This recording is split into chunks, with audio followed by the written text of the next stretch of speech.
Well, my honourable friend is making a very good point, and we're working with allies and partners across the world, because this is not just a threat to Europe.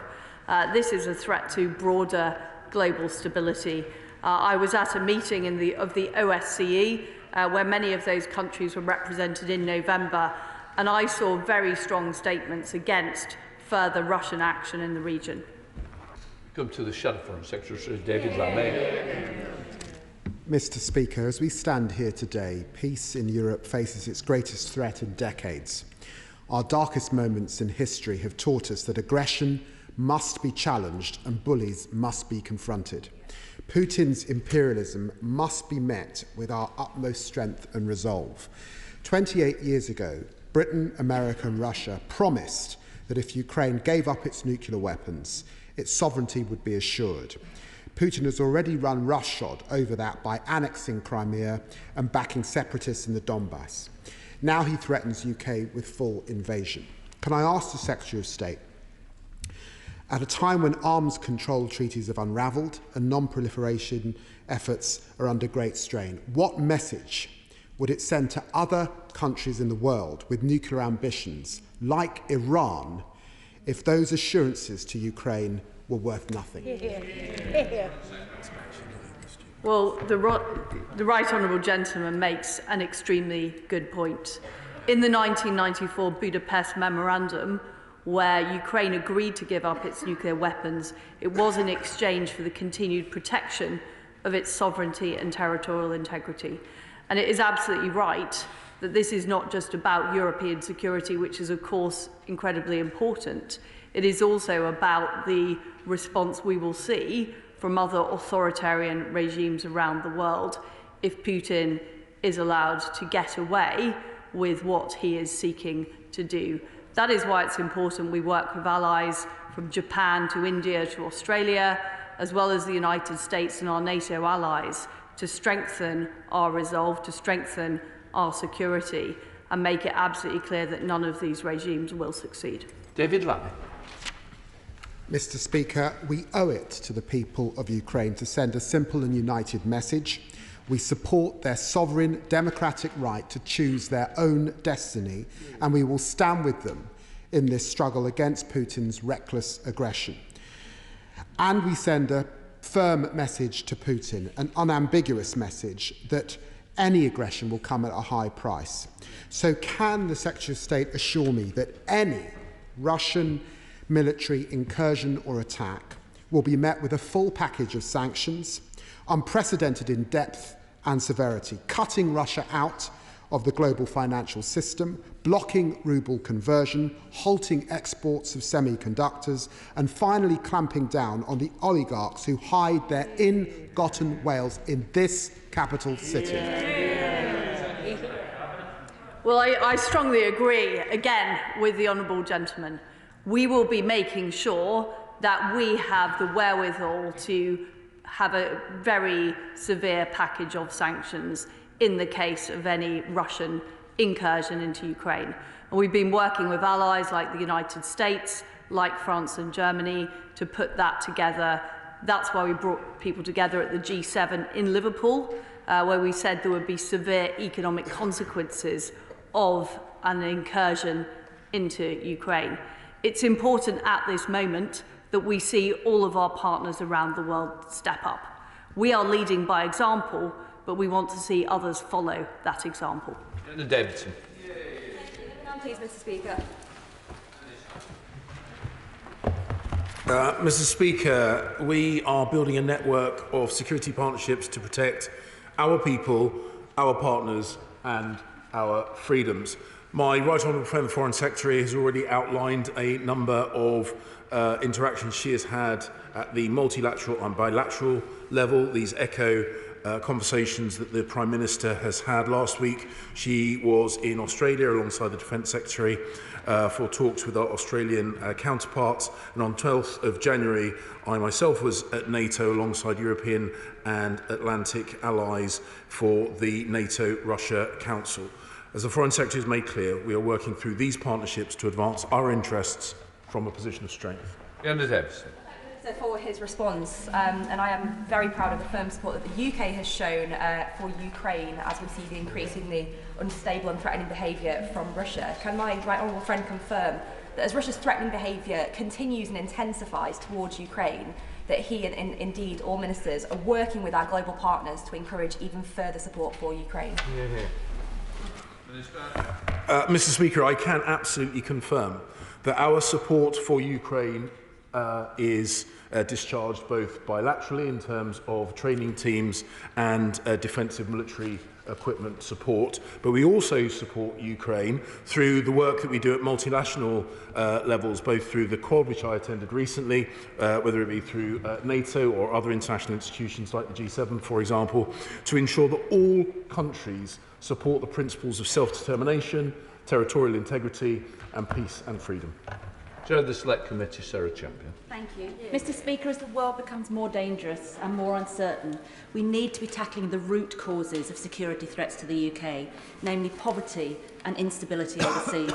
I therefore find it very concerning that spending allocations for the Conflict Stability and Security Fund show huge reductions to aid programmes around the world for this financial year. For example, a 63% drop in funding in the Middle East and North Africa, and the Western Balkans reduced by 53%. Does the Minister agree that the government's cuts are compromising on UK security and global stability throughout overseas development? And what will they do to address this? Mr. Speaker, we in this House have spoken at length about the economic impact that the country, indeed the world, has felt from COVID. That has forced us to temporarily reduce our ODA expenditure. We have had confirmation that we will return to 0.7%. So the historic reductions, my right honourable friend the Foreign Secretary has made clear in key areas such as humanitarian and women and girls, we are going to ensure that money is returned to the budgets. In terms of future budget allocations, that process has not been concluded, and until it has been, any talk about figures can only be speculative on her part. Whilst all eyes have been on Ukraine, can I, and my right honourable friend will be aware that due to recent Russian naval activity, Sweden has taken the decision to send hundreds of troops and arms to the island of Gotland in the Baltic. So can I ask what the government is doing to support our Baltic and Nordic countries who very much feel that they themselves are in the front line against Russian aggression? Mr. Speaker, I can confirm the Defence Secretary has been doing a lot of work in this area. My right honourable friend the Foreign Secretary was in Riga not so long ago. We absolutely recognise that our northern partners, the Baltic states, the Scandinavian countries, are in a geographically difficult and vulnerable place, and I can assure him, and indeed I can assure them, that our support for freedom, democracy and peace extends to that part of the world, as well as more high-profile issues such as Ukraine. Thank you, Mr. Speaker. Number 12.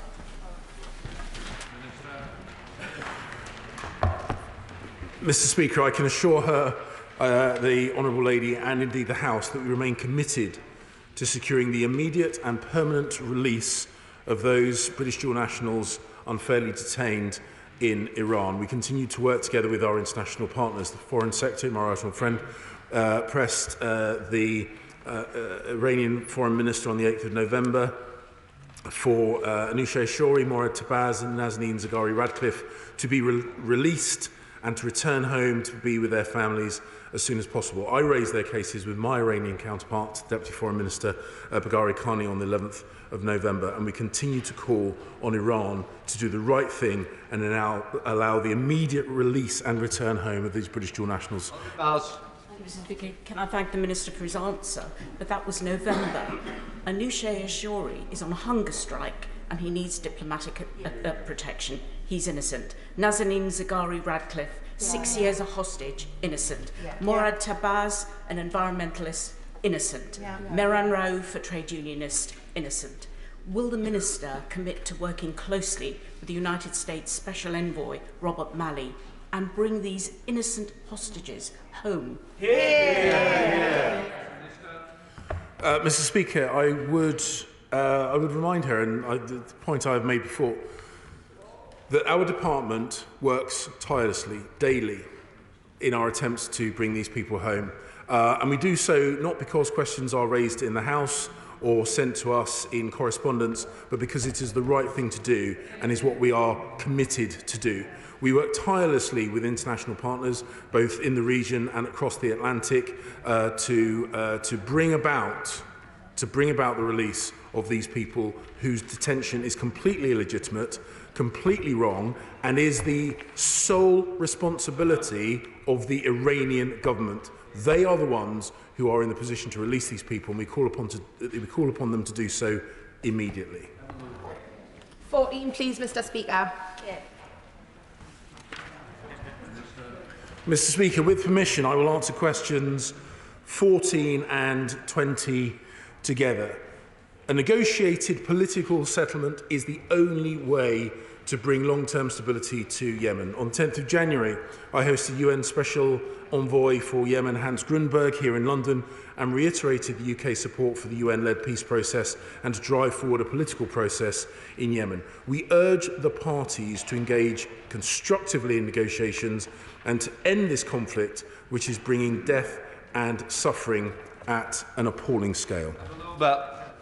Thank you, Mr. Speaker. I thank the Minister for that answer, but this brutal conflict is in its 9th year. Recent deadly coalition-led attacks on children and civilians have rightly been condemned by the UN General Secretary.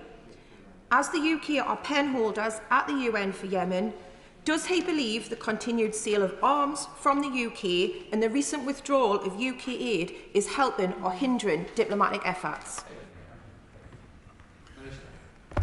Mr. Speaker, the amount of money that the UK has allocated and distributed in Yemen has helped has helped protect lives, to feed children. I'm incredibly proud of the work that we have done. The simple fact of the matter, however, is that we cannot properly help the people of Yemen until this conflict has come to a conclusion. That's why we continue to work with the United Nations Special Envoy Hans Grunberg, and I would remind her that aggression has been perpetrated by the Houthis, both within Yemen and across the borders, both into Saudi Arabia and to the United Arab Emirates. We call upon the Houthis to lay down their arms, engage with the peace process, so we can bring peace to Yemen and properly help the Yemeni people lift themselves out of poverty. Fairness. Thank you, Mr. Speaker. The situation in Yemen continues to deteriorate and attacks are ever more brutal. Just last week, 3 children who were out playing football were among 60 people killed when missiles struck Hodeidah and Sadr. Does the Minister agree that this demonstrates the importance of re-establishing the group of eminent experts, and what fresh efforts does he believe are needed within the UN Security Council to end this terrible conflict? Mr. Speaker, the recent loss of life in Yemen and actually in the nations surrounding Yemen that have received attacks emanating from the Houthis is terrible. And ultimately, the best thing that we can do as a leading member of the international community and the penholder of the United Nations is to push for peace in Yemen. I have in the past done that directly with the Houthi leadership. We have done that indirectly through countries in the region that have some degree of influence with the Houthis. And of course, we have these discussions directly with both the government of Yemen and governments in surrounding countries. It will remain a priority for this government to pursue peace through the United Nations Special Envoy and others, so that we can set that country on a road to recovery and out of the hell that it currently finds itself in. Shadow Minister Bambushal. Thank you, Mr. Speaker. We were all horrified by the atrocities of the airstrike on Friday, which led to dozens of deaths and was another horrific incident in this conflict. And this adds to one of the world's greatest humanitarian disasters, with an estimated 20 million Yemenis in need of assistance. As the Minister knows, the Saudi air and sea blockade means that hardly any humanitarian aid is getting through. And so I ask the Minister, what influence is the government using to help bring about a peace conference to end the blockade so that people on the brink of starvation can get the humanitarian aid that they need? Mr. Speaker, I have in the past spoken both with the government of Yemen and countries in the region to ensure that fuel supplies that are needed both to transport grain and also mill grain for bread have been made available. And I'm pleased that the UK intervention at those times brought about or facilitated rather, the distribution of aid to Yemen. He raises the loss of life that has been experienced, and I would remind him that the only way to meaningfully reduce the loss of life, both within Yemen and in the nations around Yemen, is for the parties to get to the negotiating table, and that means the Houthis. That means the Houthis, and we will continue to support the United Nations Special Envoy in his work to bring that about. Now come to short and punchy topicals, James Sunderland.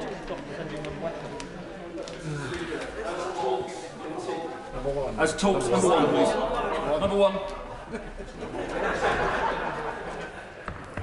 Mr. Speaker, together with our allies, we are standing up to Russian aggression.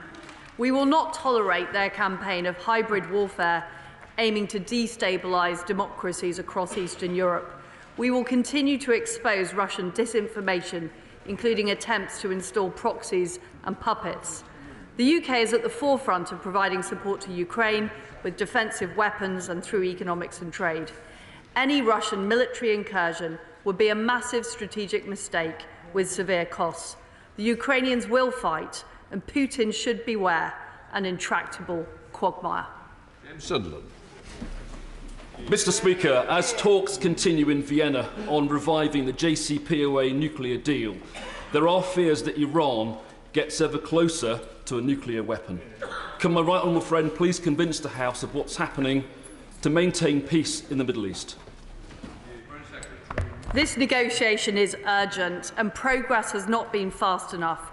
We continue to work in close partnership with our allies, but the negotiations are reaching a dangerous impasse. Iran must now choose whether it wants to conclude a deal or be responsible for the collapse of the JCPOA. And if the JCPOA collapses, all options are on the table. Minister Lynn Brown. I'm grateful, Mr. Speaker. 9.4 million are going hungry in northern Ethiopia. Airstrikes are killing civilians and the blockade is being used as a political weapon. I'm glad that the Minister met with Abiy Ahmed last week. Can I ask if she made clear that preventing humanitarian access is an abuse of human rights, that airstrikes on refugees are completely and utterly incompatible with UK partnership, and a real dialogue to enable peace must start now and include the Prime Minister's opponents? Well, the Honourable Lady is absolutely right. We do need to secure peace in Ethiopia. My honourable friend, the Minister, was in Ethiopia and she's been extremely active on the issue. I have also discussed this issue with the Ethiopian Foreign Minister and urged them to join peace talks. Henry Smith. Thank you, Mr. Speaker. When I was in Ukraine last week, the senior government officials and military commanders wanted me to express the sincere gratitude that country has for the support that the United Kingdom is providing. What assessments has my right honourable friend made of the involvement of the regime in Belarus in terms of supporting Russian threats to Ukraine? I thank my honourable friend for his question. The world is aware that Russia is on manoeuvres both on the borders of Ukraine and across Belarus, and we are always continually developing our assessment of the situation, and I can only repeat what my right honourable and honourable friends have said about this massive strategic mistake Russia would make were it to invade the territorial borders of Ukraine. Rachel Maskell. Mr. Speaker, just 5.5% of people in low-income families are still vaccinated from COVID-19, this meaning disaster for so many nations. Why is the government blocking the patent when manufacturing of the vaccine in country could save millions of lives? The government's donation is simply a drop in the ocean. Thank you, Mr. Speaker. Throughout the pandemic, our top priority has been to save lives. We firmly believe the best way to do this is to support the world's leading scientists. There is no evidence that the IP rights waiver would help save lives. The TRIPS waiver proposal would dismantle the international IP framework that helped to produce the vaccines at an unprecedented pace. Well, thank you, Mr. Speaker. People in Dudley South and across Britain with vivid memories of the famines that followed civil war in the 1980s in Ethiopia will look with horror at recent reports from that country now. What update can my honourable friend give on the situation in Ethiopia and on the prospects for a lasting peace? Mr. Speaker, my honourable friend is right. The war in northern Ethiopia has caused huge suffering, but there are some welcome signs that it may now be possible to move towards peace. So I visited Ethiopia last week and met with Prime Minister Abiy, and I urged the Prime Minister to work towards those peace talks, but also to ensure that humanitarian aid is flowing to those that need it. And we in the UK stand ready to support all efforts towards finding that peace. Johnny Lloyd. Thank you, Mr. Speaker. I think the country will be astonished about the Minister's answer in terms of the TRIPS waiver. If it's right that nobody's safe until the whole world is vaccinated, how is it that the United States, for example, thinks the TRIPS waiver would allow vaccination to be produced in the right places for the right people? Why are we one of the very few countries sticking out to prevent this? Well, I point out to the honourable gentleman that this is the country where the Oxford AstraZeneca vaccine was developed, which has been supplied at cost across the world. And I've seen it being produced in the Serum Institute in India. I've been seeing it produced in Mexico. The fact is that we have supported the rollout of vaccines across the world and also donated to developing countries. Yeah. John Penrose. Mr. Speaker, how does the Foreign Secretary believe that the role of the Commonwealth could and should be developed in future now that the UK has left the EU? The Commonwealth is a vibrant and valued network of countries, and we are deeply committed to it. Commonwealth nations are crucial friends in delivering the Foreign Secretary's vision of a network of liberty and planting the flag for freedom across the globe. We look forward to hosting the Commonwealth Games in Birmingham this summer and to attending Chobham and Kigali in Rwanda soon. Mr. Speaker, members of the Fairtrade APPG recently met with Bismarck, who's a fair trade producer from Ghana who attended COP26 to explain how climate change was affecting his crops. As we approach Fairtrade Fortnight, can international development ministers outline how a farmer like Bismarck will be able to access the climate adaptation finance pledged by the UK at COP26, which will support producers, tackle climate change and improve food security? Well, first of all, we're launching the Developing Countries Trading Scheme soon, which is going to help developing countries get better access to the UK market.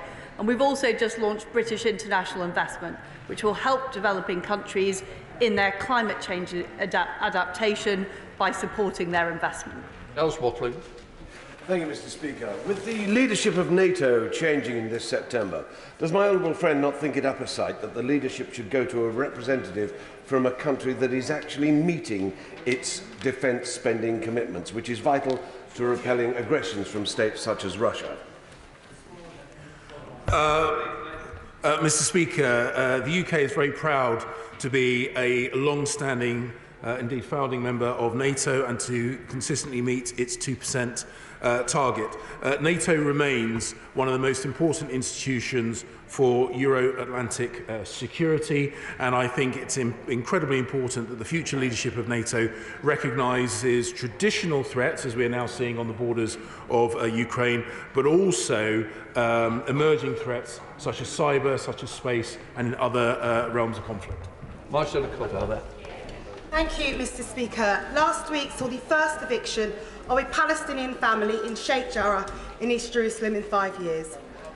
Demolitions of Palestinian homes in occupied territories have increased by 21% in 2021, and currently 200 more Palestinian families have eviction orders and are at risk of being displaced. The forced evictions of Palestinians must stop So will the Minister condemn these demolitions, and what action will he take to stop further evictions of Palestinian families in Sheikh Jarrah? Mr. Speaker, I forgive the honourable lady for not being a devoted follower of my social media feeds and statement. I have already put out a statement with regard to those demolitions. As I said in response to an earlier question, the UK enjoys an incredibly strong relationship with Israel that allows us to bring up difficult and sensitive issues such as this, but also enables us to work with them on areas of mutual interest and concern, including, ultimately, a viable two-state solution. I very strongly welcome the strength and determination messages which the Foreign Secretary is sending to Mr. Putin to deter any possible aggression against the Ukraine. It's just right. However, are there any circumstances under which she could foresee British troops being deployed in a combat role defending Ukraine? As the Defence Secretary has already said, it is unlikely that that would be the circumstance. But what we are doing is working very hard to make sure that Ukraine has the defensive weapons it needs, that it has the training it needs. We've trained 20,000 Ukrainian personnel. And also that it has the support of the international community. We're pushing our allies very hard to make sure they are offering similar defensive support. Thank you, Mr. Speaker. The Foreign Secretary has concluded a trade deal with Australia which advantages those who produce their food using animal welfare standards far worse than Cumbrian farmers or British farmers in general. So when will those of us who care about farming and animal welfare standards get the chance to vote on that deal? Well, unlike the honourable gentleman, I have faith in Cumbrian farmers, and I believe that they are world-beating, and Cumbrian lamb is world-beating. So I'd encourage the honourable gentleman to get behind the new trade deal we're negotiating, the CPTPP. Why doesn't he go out to the Asia-Pacific region and actually promote his farmers, rather than talking them down in the House of Commons? Sir Rep. The Minister will be aware that I've raised repeatedly the case of Mara Shabazz, a 14-year-old Christian girl forcibly abducted, raped and forced into a marriage. Will the Minister assure me that, given that we give hundreds of millions of pounds in aid to Pakistan, that we are insisting this aid is contingent on reform of the blasphemy laws and making sure that there are no forced conversions in that country? Good question. Mr. Speaker, the honourable gentleman will understand why I won't go into specific details of that case. I can assure him that both in our bilateral relationships with Pakistan and other countries where we are aid donors, we also ensure that we use that relationship to promote the values of tolerance, but not just tolerance, protection of religious freedom. That is as true in Pakistan as it is in other areas, and I know this is an issue that my noble friend Lord Ahmed raises bilaterally. Thank you, Mr. Speaker. What more evidence does the Foreign Secretary need to take sanctions against General Silva, the Chief of the Defence in Sri Lanka, to follow the American government in those sanctions for war crimes? We regularly engage with the US and other partners on issues relating to Sri Lanka. The UK government keeps all evidence and potential designations under the UK Global Human Rights Sanctions regime under close review, guided by the objectives of the sanctions regime. We would not normally speculate about future sanctions targets, as to do so would reduce their impact. Andrew Rosenberg. Mr. Speaker, the Chinese Communist Party is expanding its grip over the people of Hong Kong, destroying the freedoms and liberties defended by the British Crown for 100 years. Will the Foreign Secretary join me in condemning China for its flagrant misuse of power and undermining the rule of law? Yeah. We continue to make clear to mainland Chinese and Hong Kong authorities our strong opposition to the national security law, which is being used to curtail freedoms, punish dissent and shrink the space for opposition, free press and civil society. As a co-signatory to the joint declaration, we will continue to stand up for the people of Hong Kong. Chairman. Mr. Speaker, good to be back after my brush with COVID. But could I say to the Secretary of State that it couldn't be more topical. This morning we've seen crises around the world, particularly our problems on the border with Russia. Isn't it a fact, though, I've been in this House the longest on these benches, and in those years, when we have this sort of crisis, you expect to see a Prime Minister not on the phone, not on video calls, but out there visiting, talking, organising, showing leadership that we care and we lead from the front. Please knock on number 10 and say, get him out of there. And I hope he doesn't say, crisis, what crisis?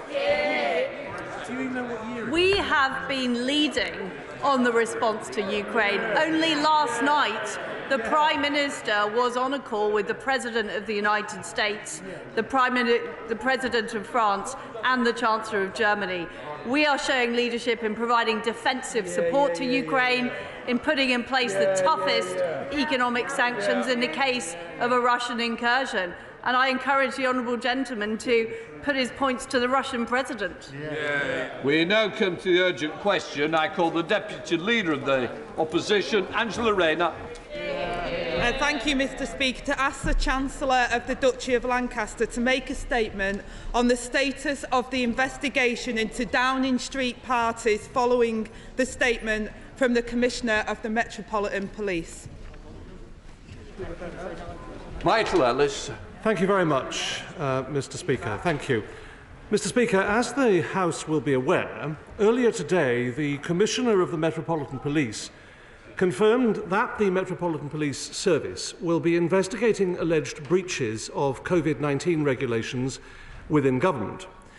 This is a matter for the police, and the House will understand that I'm not in a position to comment on the nature or content of the police investigation. Mr. Speaker, I have previously made clear from this dispatch box that the government recognises, and I recognise, the public anxiety and indignation that it appears as though the people who have been setting the rules may not have been following the rules. And I would like to repeat that sentiment today. And this is why the Prime Minister asked for a Cabinet Office investigation to take place.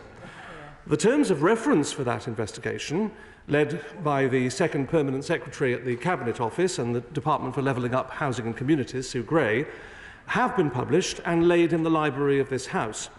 Those terms made clear that, as with all internal investigations, Mr. Speaker, if during the course of the work any evidence emerges of behaviour that is potentially a criminal offence, the matter will be referred to the police and the Cabinet Office's work may be paused. Mr. Speaker, as the House would expect, there is ongoing contact between the Cabinet Office investigation and the Metropolitan Police Service. However, the Cabinet Office investigation will continue its work. I would urge the House to wait for the findings of that investigation and for the police to conclude their work. That is important to allow the work to take place unimpeded and to protect the rights of all involved. Mr. Speaker, I must emphasise that matters relating to adherence of the law are properly a matter for the police to investigate, and the Cabinet Office will liaise with them as appropriate. Finally, Mr. Speaker, I can confirm that the findings of the investigation will be provided to this Honourable House and made public. Mr. Speaker, the House will understand that there is a limit to what I can say, given this is an ongoing investigation. I also cannot comment on what is now an ongoing police investigation, and therefore I ask that members of the House let the investigation run its course and do not preempt its conclusions. Angela Rayner. Mr. Speaker, thank you for granting this urgent question. And well, all too soon, the Minister and I find ourselves here once again, rather than dealing with the cost of living crisis impacting on families, we're talking about scandals in Downing Street again. And the members opposite can chunter from their positions, but they're allowing this to happen, Mr. Speaker. 2 months now, Cabinet Ministers have been working hard to make Sue Gray the most famous woman in Britain. in response to every question asked about the poor conduct, bad behaviour and rule-breaking culture that this government has overseen, the ministers have repeatedly told us Sue Gray is the answer. Now there's a police investigation, and the terms of reference for Sue Gray set by the Prime Minister himself are clear. If any evidence emerges of behaviour that is potentially a criminal offence, the matter will be referred to the police. So it seems, Mr. Speaker, potential criminality has been found in Downing Street. What a truly damning reflection on our nation's very highest office. So I ask the Minister, given this morning's announcement, when will the Sue Gray report finally be published? Can he assure the House that the Sue Gray report will be published in full, not just the summary, and will the accompanying evidence be provided? And can he clarify for the House what Sue Gray and her team will be doing whilst the police conduct their investigation? Can the Minister confirm whether the decision to delay the publication of the Sue Gray report was made by the Metropolitan Police or the government? Given this government's record, Mr. Speaker, on lost phones, missing messages and minutes, can he assure the House that all evidence from the Gray inquiry will be properly held by the Cabinet Office? Can he clarify if the Chancellor, as a resident of Downing Street, is cooperating fully with the Gray inquiry and if the police investigation, and has he been interviewed? Just weeks ago, Mr. Speaker, the Prime Minister told this House there was no party. How does the Paymaster General explain that? I know across the country people know enough. They have made up their minds about the Prime Minister, so when will his party catch up? Well, Mr. Speaker, I will agree with her first point. Her first point was, why aren't we talking about cost of living? Well, the Prime Minister right now is working on cost of living. He's working on Russia-Ukraine. He is doing those jobs, and the Prime Minister is focused on those areas. Mr. Speaker, I think she also, in her second point, forgets that the word potentially was used.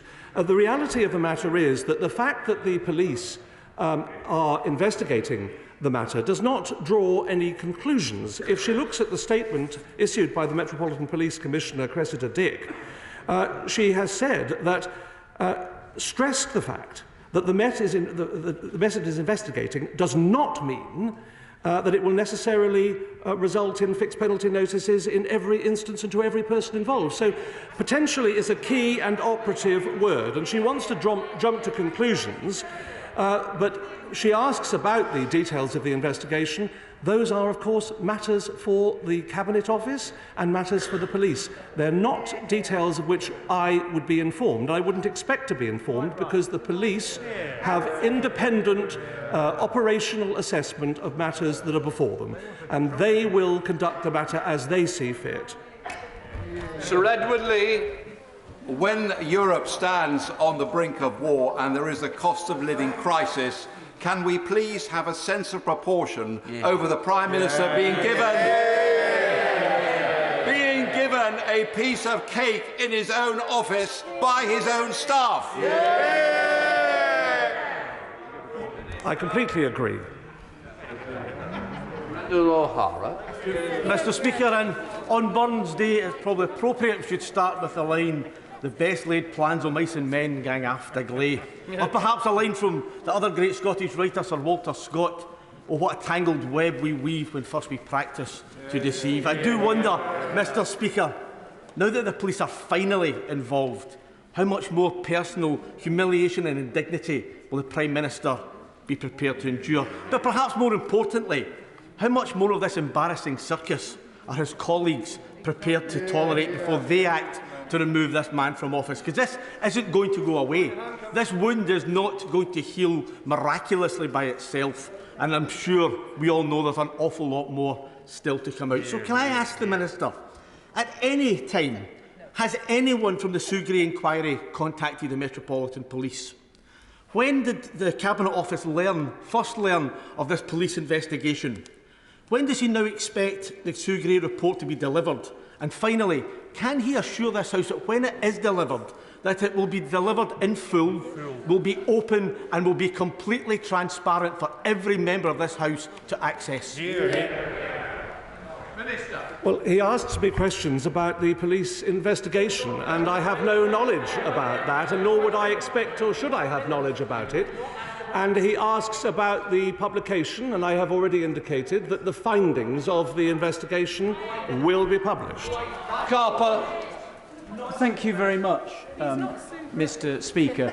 Can I ask the Paymaster General, I accept he may not be able to answer this question now, but can he assure the House that he will keep, either he or other ministers will keep the House posted about whether the Prime Minister is going to be interviewed by the Metropolitan Police either as a witness or as a potential suspect in this criminal investigation? Well, I thank him for his question, but of course the police will conduct the investigation, as they do in any case, entirely at their own discretion, and I would not expect to be informed about that, and nor would the House expect me to be. Maria Riedel. Mr. Speaker, there have been newspaper reports of Downing Street staff being told to delete evidence of parties from their phones, and staff fearing to give evidence to the Sue Gray inquiry for fear that the PM will see it and there'll later be recriminations. So now that there's a police investigation, will the Paymaster General make it clear throughout Whitehall that all evidence must be given to the police, and will he undertake to publish the report and evidence so that we can all see at the end of this affair that it has been done? Well, I think one can draw a conclusion, if I may say so, from the fact that the Cabinet Office, in their liaison with the Metropolitan Police, have, according to the Metropolitan Police Commissioner, satisfied her that an investigation should take place, and that should give comfort to those who might otherwise doubt the investigation, that it is a proper and due process investigation. And as in all cases where due process should be followed in the interests of fairness, it would not be appropriate to presuppose any result of a police investigation, or for that matter, of an independent Cabinet Office investigation. And as I've already said, I would expect the findings to be published in due course. Sheldon Farmer. Thank you, Mr. Speaker.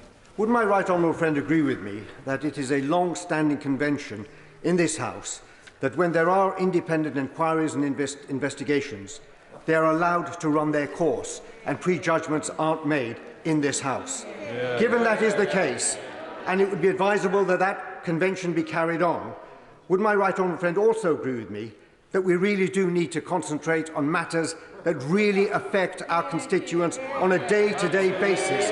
Cost of living, energy prices and so on, as well as the fact that there are 100,000 Russian troops on the Ukrainian border, which threatens global instability. He makes a powerful point about the pressing international situation, particularly as regards Ukraine and Russia. And I know the Prime Minister is focused on that matter. I also understand the anxiety and indignation of many who are frustrated by the reports that have been emanating over a course of many weeks about alleged gatherings in the Downing Street area. The reality of the matter is the Prime Minister is focused, as he has been focused, on delivering for this country, as he's succeeded in delivering vaccines, as he's succeeded in delivering on the manifesto commitments, and he'll continue that laser focus. David. Mr. Speaker, it's clear this government is now in total meltdown. Story after story about COVID laws being broken in Number 10. Revelations about honourable members having constituency funding threatened by government whips, and now a Prime Minister and his staff under police investigation.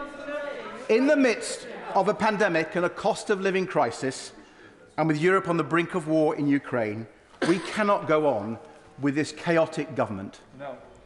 Does the Minister accept that the Prime Minister's authority is in tatters? Will he advise his boss to do the right thing in the national interest and resign? Minister. Well, I thank him for his advice on propriety, but he will forgive me. He will forgive me if I decline to follow it. Theresa Villiers. Mr. Speaker, will the Minister agree that anyone taking a view on the Prime Minister must take into account the fact that he's presided over the most successful vaccination programme in the world, which is taking us out of this pandemic ahead of most other countries in the world? She's absolutely right. And we would be in lockdown now were it not for this Prime Minister. It's not starting. Ben Bradshaw. Mr. Speaker, is the Prime Minister not simply compounding his previous terrible mistakes by continuing to deny culpability, leading to an unnecessary and expensive police inquiry, when he could do the decent thing and resign? Minister.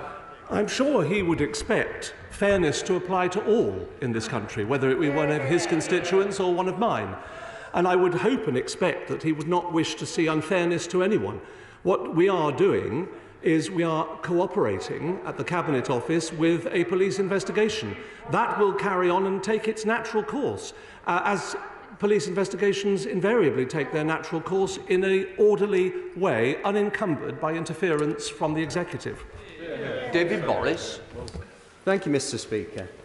Would the Paymaster General consider the Metropolitan Police or any other police force looking into the activities of the Leader of the Opposition with his Beers party? As far as I can see, there's no difference.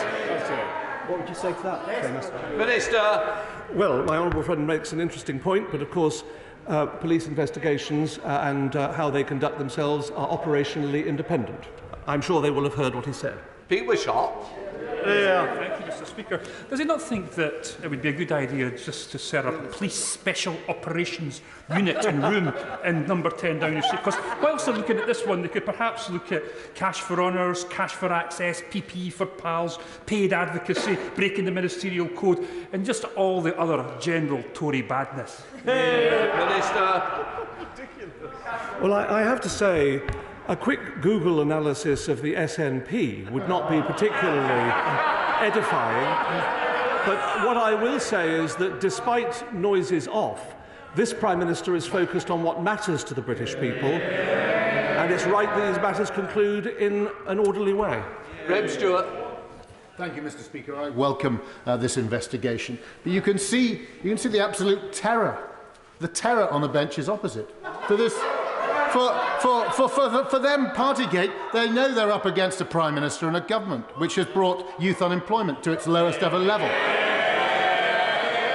A government and a Prime Minister, led by the Prime Minister, that of course brought us the AstraZeneca vaccine, has the most successful booster programme in the world, and that is why, opposite absolute terror, that we should focus on policy in this place, focus on the priorities of the British people, and that's why they're so desperate to land this even as the inquiry goes ahead. I agree completely, Mr. Speaker. The PM also welcomes the announcement by the Met Police today, because it's alongside the Sue Gray inquiry, which the PM set up, I might add, that will offer the public the clarity they need to help draw a line under these events. Andy MacDonald. Thank you, Mr. Speaker. My Middlesbrough constituents have obeyed the rules and done exactly what the Prime Minister demanded of them and abided by the laws that he initiated. Doesn't the Paymaster General understand that the continued refusal to do the right and decent thing only serves to damage our democracy and tarnish our reputation across the world, and that will not be turned around until such time as the Prime Minister goes and brings this shameful business to an end? Minister. No, I don't agree with his characterisation. Mr. Speaker, does the Paymaster agree? Does the Paymaster agree that compared with being interviewed under caution for flogging peerages, as Tony Blair was, compared with trying to prosecute a former First Minister of Scotland when they were told there was no evidence to do so, and compared with taking money from Chinese spies, that eating a piece of birthday cake is a relatively minor offence. My friend makes his point powerfully and eloquently. Geraint Davies.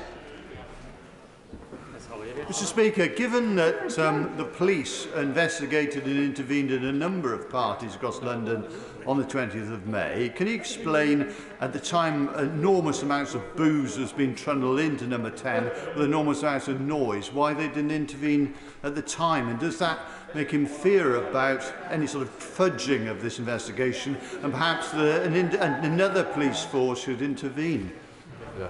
Minister. Well, I'm sorry he chooses to criticise the Metropolitan Police. I don't think that that would have the support of this House. Look, the position is, Mr. Speaker, that I would ask him to accept that the Metropolitan Police and those public servants who work in government work hard, including over a period of major crisis for this country, in the public service. They're devoted to their work. They seek to serve the public in the best way they can, and assumptions ought not to be made either of police or civil service impropriety. The matter is subject to investigation, and I would ask him to accept, if you like, the default position, Mr. Speaker, that persons are innocent unless otherwise proved. That is how it works. Jacob Young. Mr. Speaker, last night NATO announced it was putting troops on standby in response to the situation in Ukraine, and in April gas prices are currently forecast to rise by more than 50% when the energy price cap lifts. What people in Redcar and Cleveland want is to move on from this debacle on parties and focus on the real issues. So can he assure me that the Cabinet Office will publish Sugray's report as soon as they are able? I completely agree with his position, and I would say that the report of Sue Gray will be published, the findings of that report, as soon as they are available. Janet Church. Thank you, Mr. Speaker. The Right Honourable Member for Gainsborough invited us to have a sense of proportion in relation to this matter. Can I just refer him to one of the many emails I've had from constituents in Edinburgh South West and ask the Minister what he thinks about it. This constituent said to me, if I hadn't followed the COVID restrictions like the Prime Minister, I would have driven to Norfolk to see my mum after she broke her leg and had to stay in a nursing home. I would have been able to go south to prepare her house. I could have helped cook and clean for her while we found suitable local carers. I could have sung her a happy birthday from the hospital grounds while she recovered from the COVID she caught from a carer.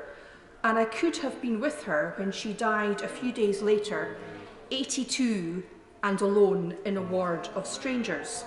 What should I say to my constituent? Should I tell him to have a sense of proportion? Apologise to him and all the other people across the United Kingdom who kept the rules when the Prime Minister and his mates didn't. Minister. I would invite her to offer to her constituent my abject sorrow and condolences for his loss.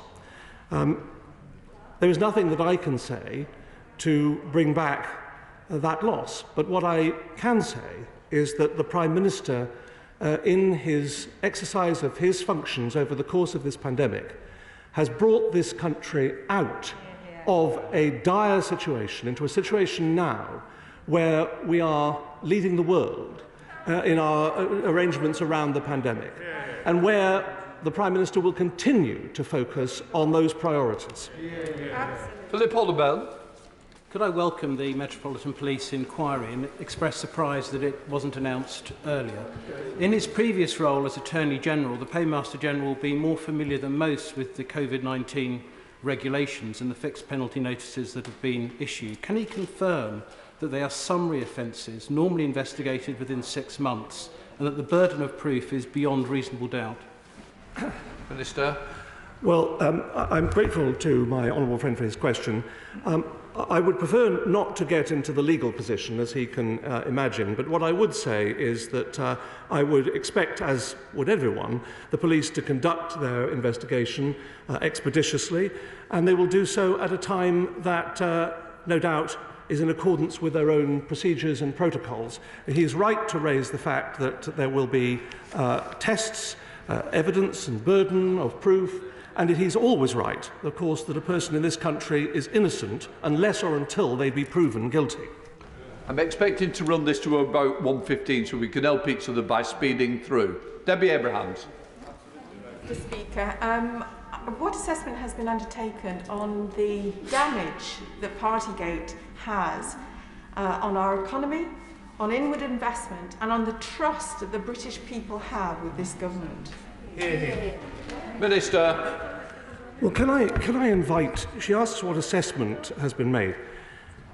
Can I invite the House to note that this Prime Minister held a cabinet meeting the day after his own mother died, that he was working just weeks after he himself had been released from intensive care in hospital, that he has led the world on AstraZeneca, on vaccine availability, and we would still be in a lockdown situation if it were not for him. So I would invite her to accept those points are the points that will really focus the mind. Giles Watling. Thank you, Mr. Speaker. Given that there are ongoing investigations by Sue Gray and the Metropolitan Police at this time, and we await those results, does my right honourable friend not agree that this urgent question itself is a vexatious waste of everybody's time?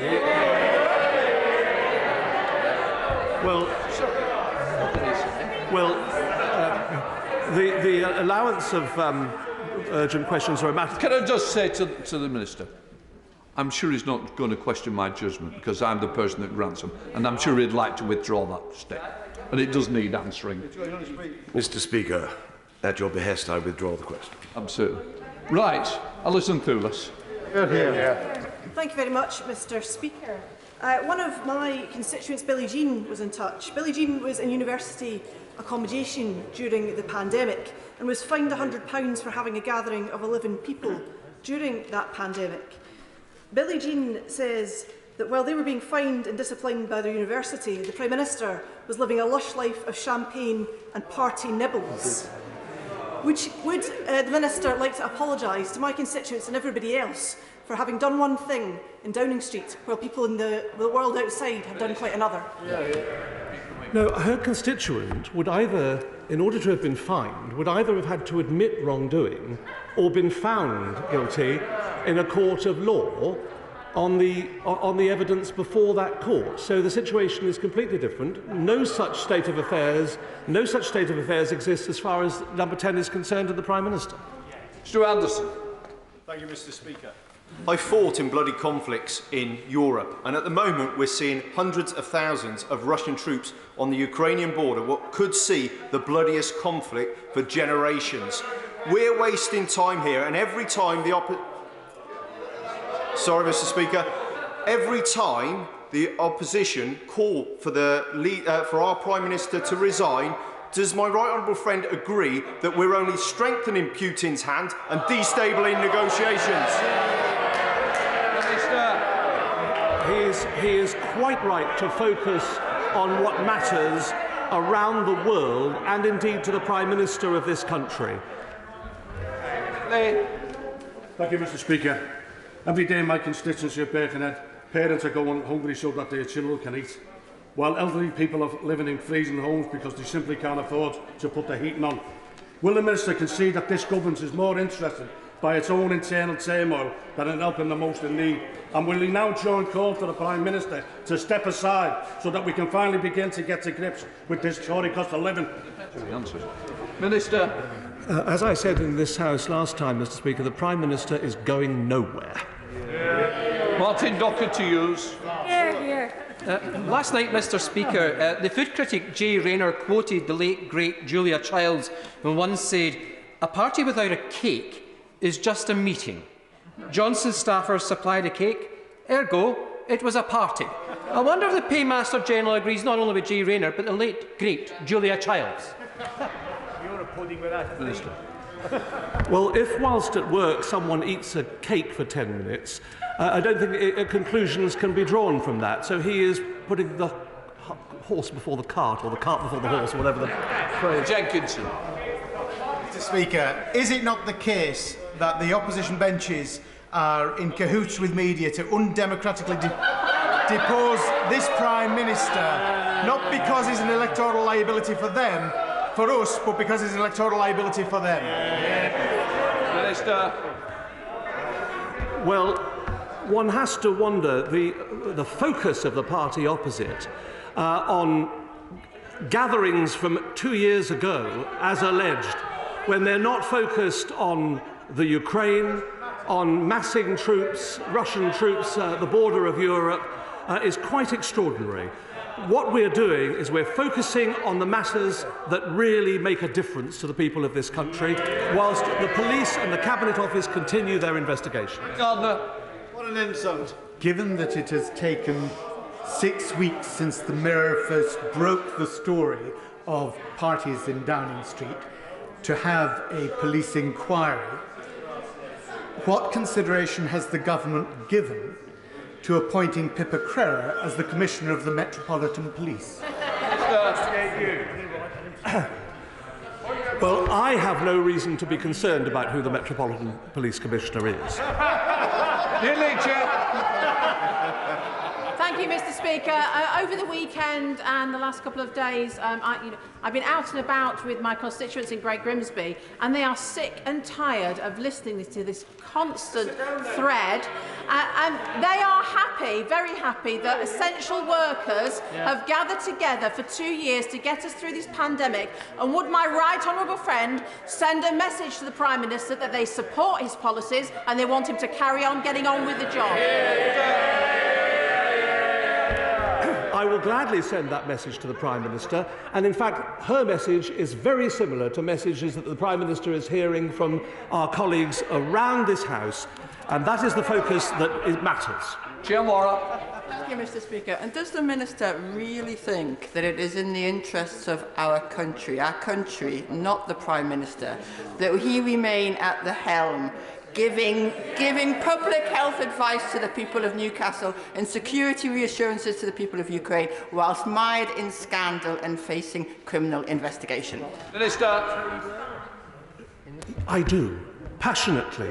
I think the Prime Minister is the best leader for this country, and he would bring to shame the party opposite and any offer that they might have as a leader of this country. The Prime Minister knows what matters. He focuses on the matters that are important to the British people. This investigation is also important, but it is being conducted by the Cabinet Office and the Metropolitan Police. We recognise the upset that has been caused by these allegations, and they are being properly investigated. Alexander.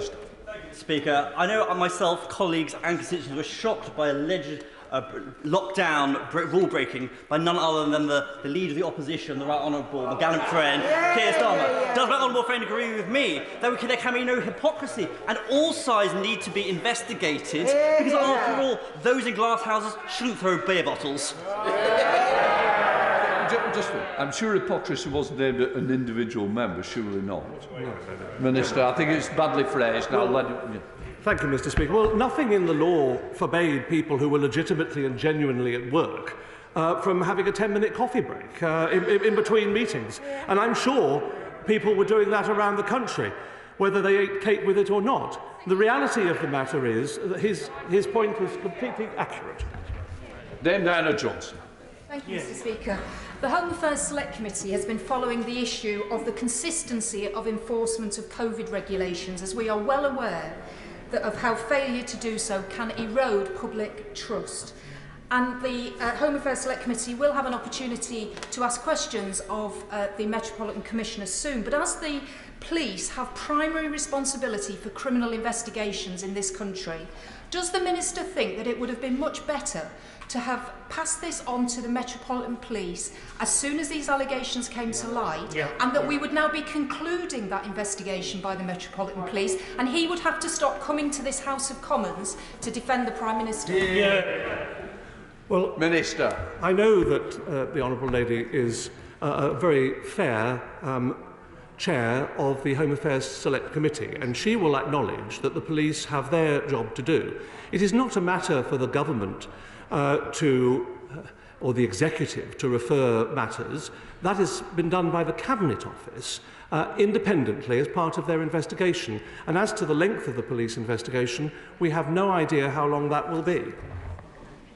Mike Wood. Thank you, Mr. Speaker. It's clearly correct that the police should investigate any suspicions of breaches of the law, regardless of who may be involved. Can my right honourable friend assure this House and the country that Sue Gray is being left to conduct her investigation independently and freely, and that there are no barriers to her passing any information she may find that is relevant onto the police about any potential rule breaking? Minister. Yes, I can confirm that, and in fact, the fact that the Cabinet Office has passed matters to the Metropolitan Police is proven by today's news. Williams. Thank you, Mr. Speaker. Will the Minister explain to his less quick-witted colleagues that claimed good works on COVID are no excuse for breaking the law? Well, no one is proved to have done what he alleges. Thank you, Mr. Speaker. It is absolutely right for there to be a full investigation into these matters, just as it was in terms of the police investigation into the cash for honour scandal under the Blair government. And can my right honourable friend assure me that the police will of course be given full cooperation in these matters, as they have been during the Cabinet Office investigation process? Minister. I can assure my friend that full cooperation will be accorded to the police as and if they ask for it. Brendan McNeill. Thank you very much, Mr. Speaker. It's quite clear that even after measures, the Prime Minister doesn't want to leave 10 Downing Street. But don't we face the possibility in the UK that the UK's PM might eventually be leaving 10 Downing Street in police handcuffs? Minister. No. Justin Mathers. Thank you, Mr. Speaker. On the 8th of December, the Prime Minister told this House, and I quote, "There was no party." Paragraph 1.3 of the Ministerial Code says anyone who knowingly misleads the House will be expected to resign. So why is the Prime Minister still in his job? Minister. Well, if a group of people gather for work, and whilst at work they take cake for 10 minutes, then everyone working is permitted reasonable breaks as a part of their working day. So that's one possible interpretation. 10 minutes of eating cake and wishing someone a happy birthday would not a party make. But it is a matter for police investigation, and that is now what's happening. Shannon. Thank you, Mr. Speaker. I thank the Paymaster General for his response to the questions. Each day it now does seem to feel like there are new reports of a suspected lockdown breach. I am pleased, however, that investigations are underway by the Met Police. Can the Paymaster General confirm that any and all findings from these investigations will be disclosed to the media for public reassurance, and that this will be the case for all potential reports of breaches that may yet come before Sue Gray's investigations are included, and that justice will be done? Thank Minister. I can assure him that the findings of Sue Gray's report will be put before this House. Alex Davidson. Thank you, Mr. Speaker. Once again, the Paymaster General has been forced to come to the dispatch box to defend the indefensible, and no one is buying it. Honesty, transparency and leadership should be at the heart of this country's government, but it is severely lacking. So will the Prime Minister now come to this House to set the record straight, tell us exactly what gatherings and parties he attended at Downing Street, or better yet, will he just resign? Minister. Well, I know she wishes to make political points, Mr. Speaker, but and it's kind of her to focus on my comfort, but I'm not forced to do anything. I'm here because I know the Prime Minister is entitled to the same justice as anyone else. And as far as the opposition are concerned, Mr. Speaker, it's unedifying to make party political points over this matter. The focus of this government is on the primary concerns, which are cost of living, employment, the economy, the situation in Ukraine and Russia, whilst the Police and Cabinet Office conclude their investigation. Barbara Keeley. Thank you, Mr. Speaker. The police were asked to enforce COVID rules across the country, and they face difficult challenges in doing so to keep us all safe. issuing tens of thousands of fines to people who broke the rules, even those gathering for birthdays. Does the Minister believe the Prime Minister is above the law? Because my constituents are asking why these events took place, disregarding the rules. And I say to those opposite who attacked this business today, these matters do concern our constituents, they do. No one is above the law in this country. Henry. Thank you, Mr. Speaker. The Paymaster General doesn't want to speak about the specifics of this investigation. So can I ask him, for all the dodgy coronavirus contracts, the cash for honours from the Tories, the stated intention to break international law, illegally proroguing Parliament and the many other crimes and misdemeanours of this government, does the Minister find it a tad ironic that it is the parties where they demonstrated their contempt for the public that has finally prompted the police to investigate? Minister. If there's anything ironic, it is the Scottish National Party. Can I remind the Minister, it started with a joke about a fictional party during a dummy press conference, then the faux outrage from the Prime Minister, who was angry about this joke. All the while, there were parties, lots of them, and he was at some of them. There's a mountain of evidence of truth-twisting, rule-bending and law-breaking, and it lands at the feet of the man at the top. So why is this Minister still defending the indefensible? Minister. I see the honourable gentleman wishes to be judge, jury and executioner, but no one in this House would give him that position. What matters is justice, justice for all, and that will apply in this case as it does in any other. We now come to the statements.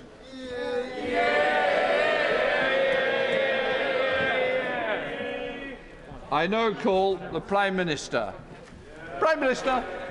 Thank you, Mr. Speaker. Mr. Speaker, a few weeks ago, I commissioned an independent inquiry into a series of events in Downing Street and the Cabinet Office, as well as some other Whitehall departments that may have constituted potential breaches of the COVID regulations.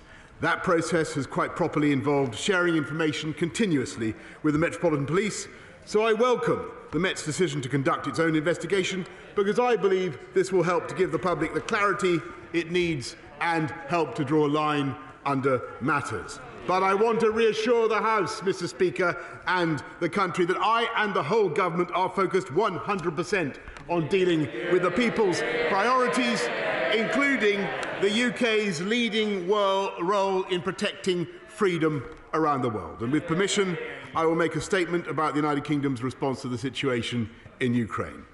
This winter, we've witnessed a spectacle that we hope to be banished from our continent. A large and powerful country massing troops and tanks on the border of a neighbour with the obvious threat of invading. Russia has, of course, already attacked Ukraine, illegally annexing 10,000 square miles of her territory in 2014, igniting a war in the Donbass region, and Ukraine has scarcely known a day of peace ever since. Now Ukraine faces the danger of a renewed invasion, and this time the force arrayed on Ukraine's frontier comprises over 100,000 troops, far bigger than anything Russia has deployed against her before. If the worst happens and the destructive firepower of the Russian army were to engulf Ukraine's towns and cities, I shudder to contemplate the tragedy that would ensue.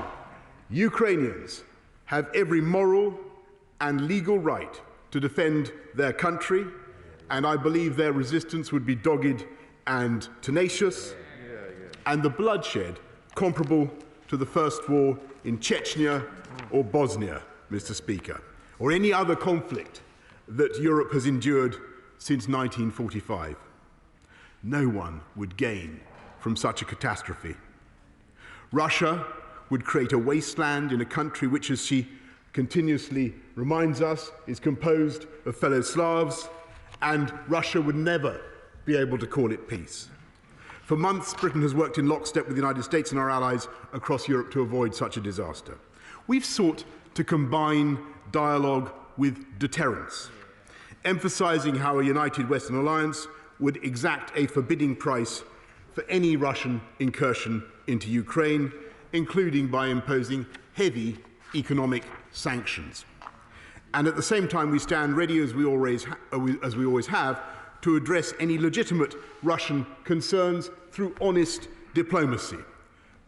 On the 13th of December, I spoke to President Putin, and I stressed that NATO had no thought of encircling or otherwise threatening his country, and that Russia enjoyed as much right as any other state to live in peace and security.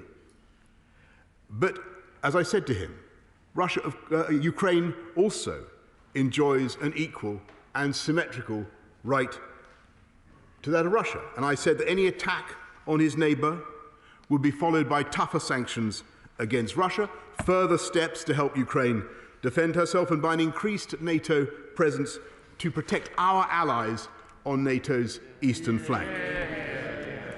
The truth is that Russia's goal is to keep NATO forces away from her borders. If that is Russia's goal, then invading Ukraine could scarcely be more counterproductive.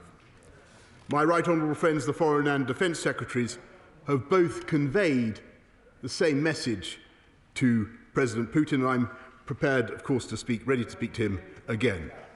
Meanwhile, the American Deputy Secretary of State met her Russian counterpart in Geneva on the 10th of January, and the NATO-Russia Council gathered 2 days later, as the House knows. The American Secretary of State, Antony Blinken, met the Russian Foreign Minister last Friday, and the US administration has confirmed President Biden's willingness to have another meeting with President Putin, continuing the bilateral dialogue they began last year.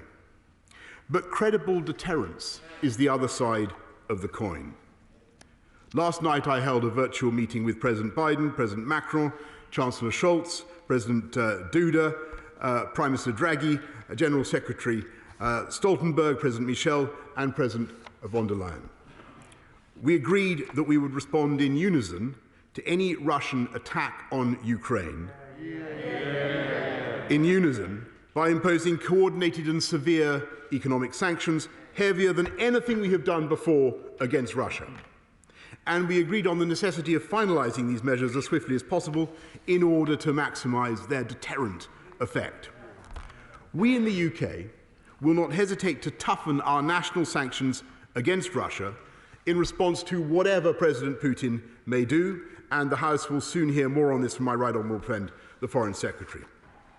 We've already declassified compelling intelligence exposing Russian intent to install a puppet regime in Ukraine, and we will continue to disclose any Russian use of cyber attacks, false flag operations, or disinformation. Amid all these pressures, Ukraine asks for nothing except to be allowed to live in peace and to seek her own alliances, as every sovereign country has a right to do. Last week, the UK acted to strengthen Ukraine's ability to defend her soil by supplying anti-armour missiles and deploying a small training team of British personnel, in addition to the work of Operation Orbital, which, as the House will know, has trained 21,000 Ukrainian troops since 2015. Yesterday, we took the responsible precaution of temporarily withdrawing some staff and dependents from the British Embassy in Kiev, though I emphasise that the Embassy remains open and will continue to provide consular assistance for British nationals in Ukraine. And I'm particularly grateful for the dedication of our ambassador in Kiev, Melinda Simmons. I commend our NATO allies for the steps they've taken and are taking to protect the eastern flank of the alliance. Denmark is sending a frigate to the Baltic and deploying 4 F-16s to Lithuania to join NATO's long-standing air policing mission. France has expressed its readiness to send troops to Romania under NATO command. And the United States has raised the alert level of 8,500 combat troops, preparing to deploy them in Europe at short notice. The British Army leads the NATO battle group in Estonia, and if Russia invades Ukraine, we would look to contribute to any new NATO deployments to protect our allies in Europe. In every contact with Russia, the UK and our allies have stressed our unity and our adherence to vital points of principle. We cannot bargain away the vision of a Europe whole and free that emerged in those amazing years from 1989 to 1991, healing the division of our continent by the Iron Curtain. We will not reopen that divide by agreeing to overturn the European security order because Russia has placed a gun to Ukraine's head. Nor can we accept the doctrine implicit in Russian proposals that all states are sovereign, but some are more sovereign than others. The draft treaty published by Russia in December would divide our continent once again between free nations and countries whose foreign and defence policies are explicitly constrained by the Kremlin in ways that Russia would never accept for herself.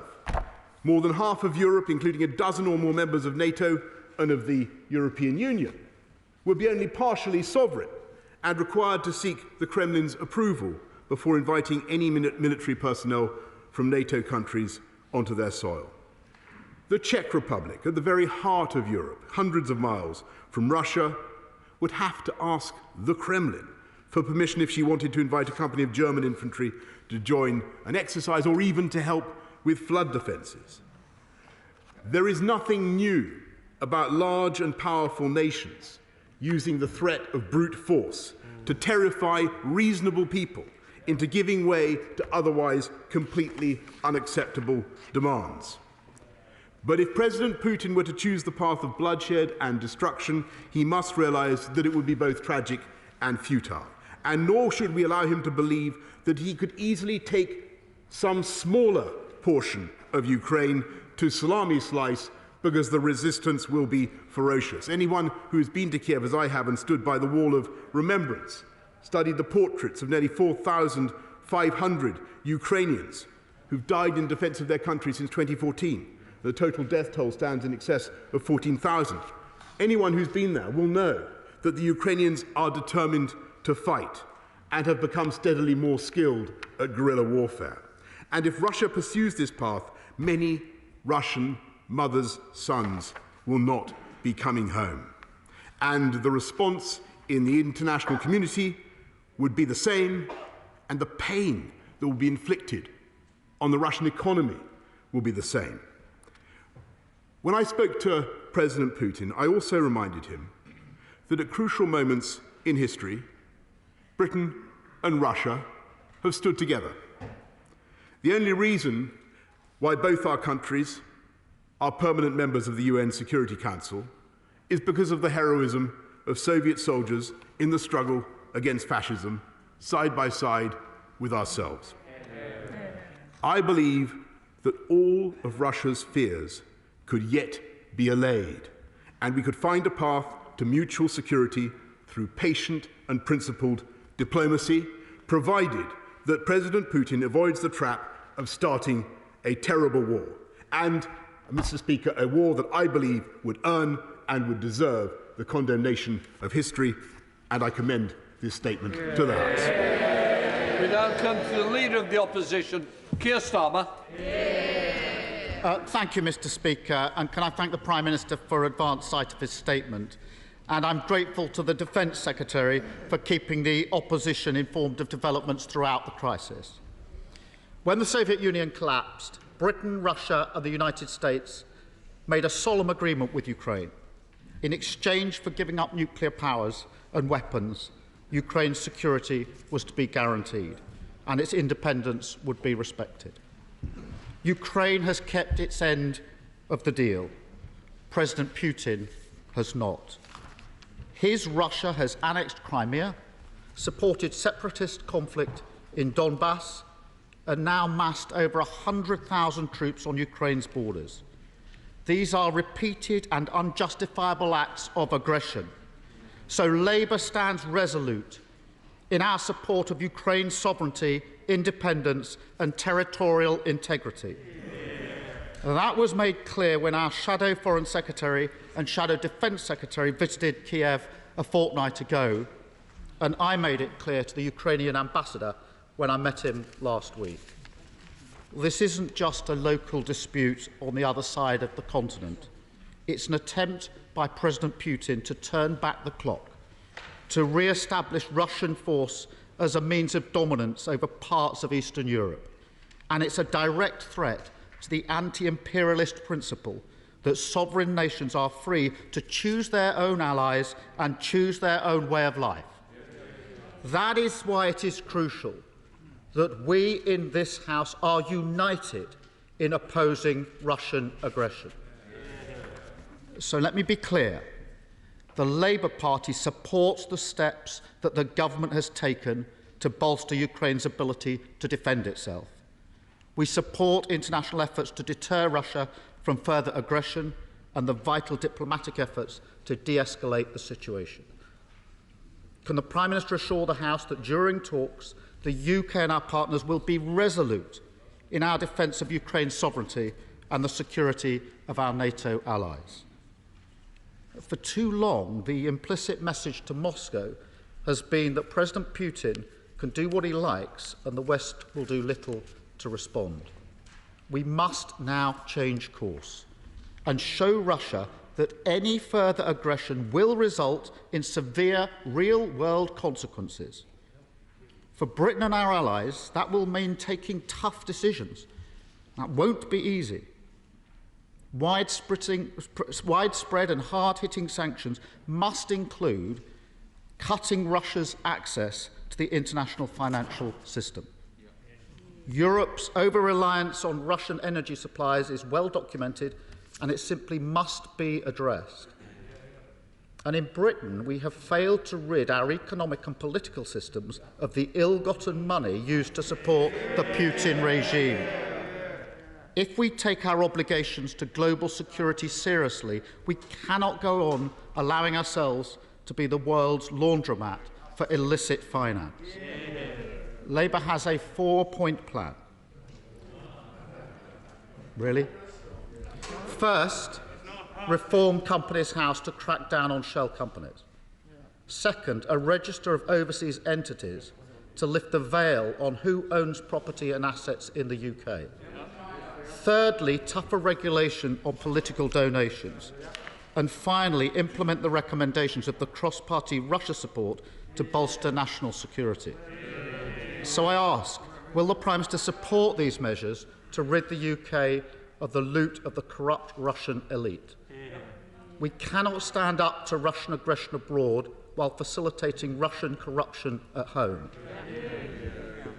After the chemical attacks in Salisbury, after the annexation of Crimea, and now the threat of invasion in Ukraine, it's time to send a simple, clear and united message. We support Ukraine's sovereign right to choose her own destiny. We will stand with the Ukrainian people in the face of President Putin's threats. His aggression will come at a high price for himself and his regime. Thank you, Mr. Speaker. Prime Minister.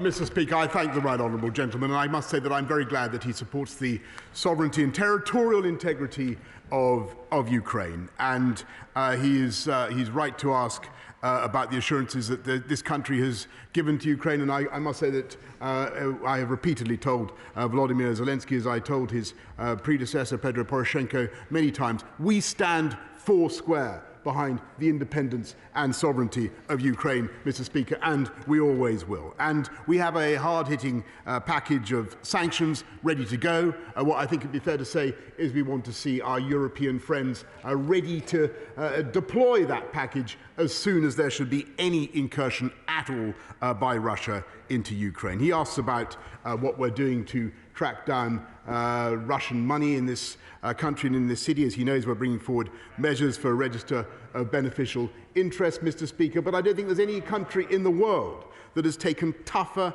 action against the Putin regime. It was this government that brought in Magnitsky sanctions against all those involved in the poisoning of Alexei Navalny, Mr. Speaker, and it was this government that got the world together, got 28 countries together to protest against the poisoning that took place in Salisbury, and the world responded to that British lead Mr. Speaker, by collectively expelling 153 diplomats around the world. And what I can tell him, Mr. Speaker, and I'm grateful to him for the general tenor of his intervention and for the support that he is giving to NATO, belated though it may be from the benches opposite. But I'm grateful for it. I'm grateful for it now, Mr. Speaker. And what I can tell him now, Mr. Speaker, is that that same leadership in assembling a response to Russian aggression is being shown by the UK now, and it is absolutely vital that the West, is united now, because it is our unity now that will be much more effective in deterring any Russian aggression, and that is what this government will be pursuing in the days ahead. Tobias Elwood, Thank you, Mr. Speaker. As the Prime Minister articulates, the West is now regrouping, but the penny is also dropping. The threat of sanctions will not deter this Russian aggression, and a total or even partial invasion will have severe economic and security consequences felt right across Europe and beyond. Ukraine's grain exports will be affected towards Africa. Global gas prices will be impacted and skyrocket. And where might an emboldened Russia turn to next? So I ask the government to liaise with the United States and now consider a more simpler and effective option to deter this invasion by belatedly answering Ukraine's call for help. It is not too late to mobilise a sizable NATO presence in Ukraine, utilising the superior hard power the alliance possesses to make Putin think twice about invading another European democracy. Prime Minister. I thank him very much, and I know that he will, emotionally, many people will share what my honourable friend says, and he knows a great deal about Ukraine and about the issues that country faces. And of course, instinctively, many people would yearn to send active physical support in the form of NATO troops to Ukraine. I have to tell him that I don't believe that to be a likely prospect in the near term. Ukraine is not a member of NATO, but what we can do and what we are doing is sending troops to support Ukraine. I've mentioned the training operations that we're conducting under Operation Orbital, have done for the last 6 or 7 years, trained 21,000 Ukrainian troops, and of course we are now sending defensive weaponry, Mr. Speaker, defensive weaponry, which I think is entirely appropriate. 2,000 anti-tank weapons to the Ukrainians, and we join the Americans in that effort. As he knows, the Americans have sent about $650 million worth of military assistance to Ukraine. That is a vital thing to do, to stiffen Ukrainian resistance. But I think the real deterrent right now, Mr. Speaker, is that package of economic sanctions. That is what will bite, that is what will hurt Putin, and that, I hope, is what will deter him. Leader of the SNP, Ian Blackford. Thank you, Mr. Speaker. And can I thank the Prime Minister for advance sight of his statement, and join with the Leader of the Opposition in congratulating the Defence Secretary, who has made sure all through this that we've been kept informed of developments. It's most appreciated. And it is important, Mr. Speaker, that all of us in this House stand together in solidarity with our friends in Ukraine in defence of their sovereignty. We on these benches share the deep concern over the escalation of tension, the prospect of military aggression and that threat to Ukraine's sovereignty. Russia's actions in recent weeks and months of amassing troops, tanks and heavy military equipment near the border of Ukraine are unacceptable. We continue to support, above all, measures to resolve the crisis through diplomacy. So will the Prime Minister provide reassurance that work to deliver a peaceful and diplomatic outcome remains this government's main priority? The threat of bloodshed on European soil is what's at stake. As we stand with the people of Ukraine and understand the fears and concerns of Ukrainians across these islands, many of them who live in the UK but have family in Ukraine, the bedrock of NATO as a defensive alliance remains the solidarity between its member states, and it is clear that we need that united alliance. It is becoming increasingly apparent that should an incursion occur, what will be required is a tougher package of sanctions that are robust and that have real measurable impact. We on these benches have called for coordinated economic sanctions against the Putin regime and the banning of Russia from the SWIFT banking system. Can this be confirmed as being on the table today? These measures must also include tougher action on Russian money laundering and include action by the Treasury to tackle the ongoing and improper use of Scottish limited partnerships, which have been used to funnel millions of pounds in dirty money. Without this, our credibility lessens. And let me say to the Prime Minister, when he raised the issue of Majinsky, it was cross-party support that led to these sanctions. And he may well remember the meeting that I had with him when he was Foreign Secretary to make sure that we work collectively to deal with those threats. So, will the Prime Minister also commit to introduce a transparent system of company registration and proper reform of Companies House? Meanwhile, we all stand solidly with the people of Ukraine and urge the government to continue efforts for diplomacy as long as that is possible. Minister. Again, Mr. Speaker, I'd like to thank the right honourable gentleman to echo many of his sentiments, and he's completely right to say that we should pursue every possible diplomatic avenue in every appropriate forum, Mr. Speaker, whether it's the NATO-Russia Council, the UN, the OSCE, the G7, the Normandy format. We must follow every avenue. He's right to press on what we're doing to track dirty Russian money, for want of a better expression. That's why we have the unexplained wealth orders, and that's why we're bringing in measures to have a register of beneficial interests. He asks about SWIFT and financial transactions across the world, and there is no doubt that that would be a very potent weapon. I'm afraid it can only really be deployed with the assistance of the United States, though we are in discussions about that. I think the House needs to understand that one of the big issues that we all face in dealing with Ukraine and in dealing with Russia is the heavy dependence of our European friends in particular on Russian gas. And it was clear in the conversations last night that in this era of high gas prices, we are bumping up against that reality. So the job of our diplomacy now is to persuade and encourage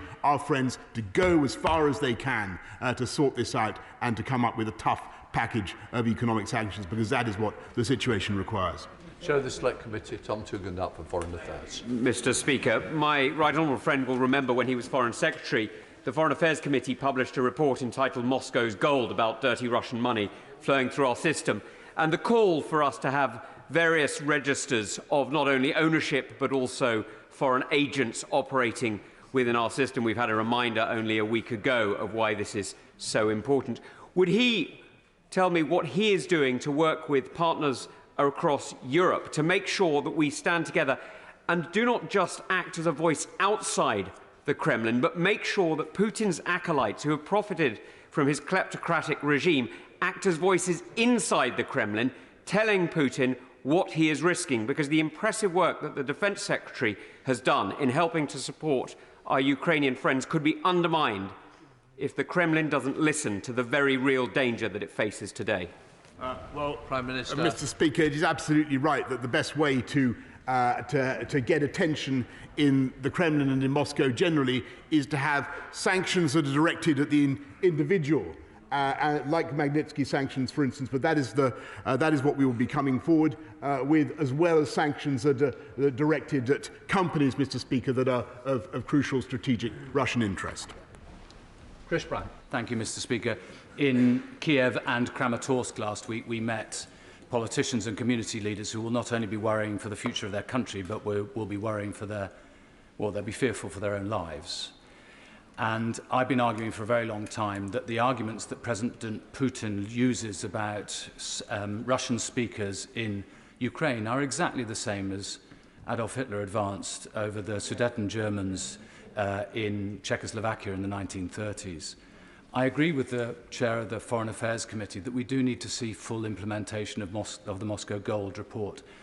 I'm sure there will be other sanctions coming. I don't quite understand why we've only sanctioned 25% of the people that the American government have already sanctioned.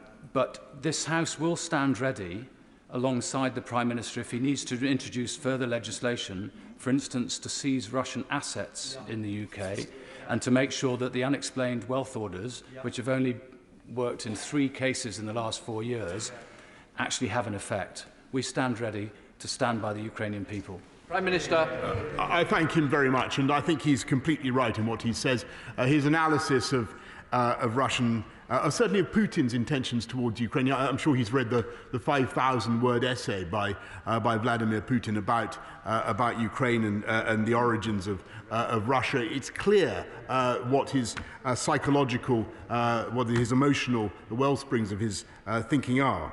On sanctions, I'm grateful for what he says. We're bringing forward, as he knows, a statutory instrument greatly to toughen up the package of our ability to sanction people, and I hope he will support it. Dr. Julian Lewis. Thank you, Mr. Speaker. President Putin hasn't even waited for the gas to start flowing through the Nord Stream 2 pipeline before exploiting the stranglehold that has been building on the German economy. My right honourable friend has already indicated that it may be difficult for Germany to impose severe sanctions against Russia if this invasion goes ahead. So does he not agree with me that it is vital from our security's point of view that anyone with strong Russian or communist Chinese links should be kept well away from our own critical national infrastructure? Prime Minister. My right honourable friend is completely right, and that's why we brought in measures to protect our national security, our national infrastructure, our critical national infrastructure, and to make sure that we are able to stop investment that we think will be detrimental to our national security, Mr. Speaker. And I'm afraid he's quite right to also what he says about the German dependence on Russian gas. We have to be respectful of this. The simple fact is that the UK, I think, of our gas supplies, about 3% comes from Russia. About 6% of German energy needs comes from Russian gas. So they are in a very different position from us. Their sacrifice is potentially very large, but we must hope that in the interests of peace, they are willing to make that sacrifice. Ed Day. Can I thank the Prime Minister for his statement? It is right that we stand united across the House to support Ukraine and to stand against Russian aggression, which we should remember has already resulted in over 13,000 casualties in the last few years.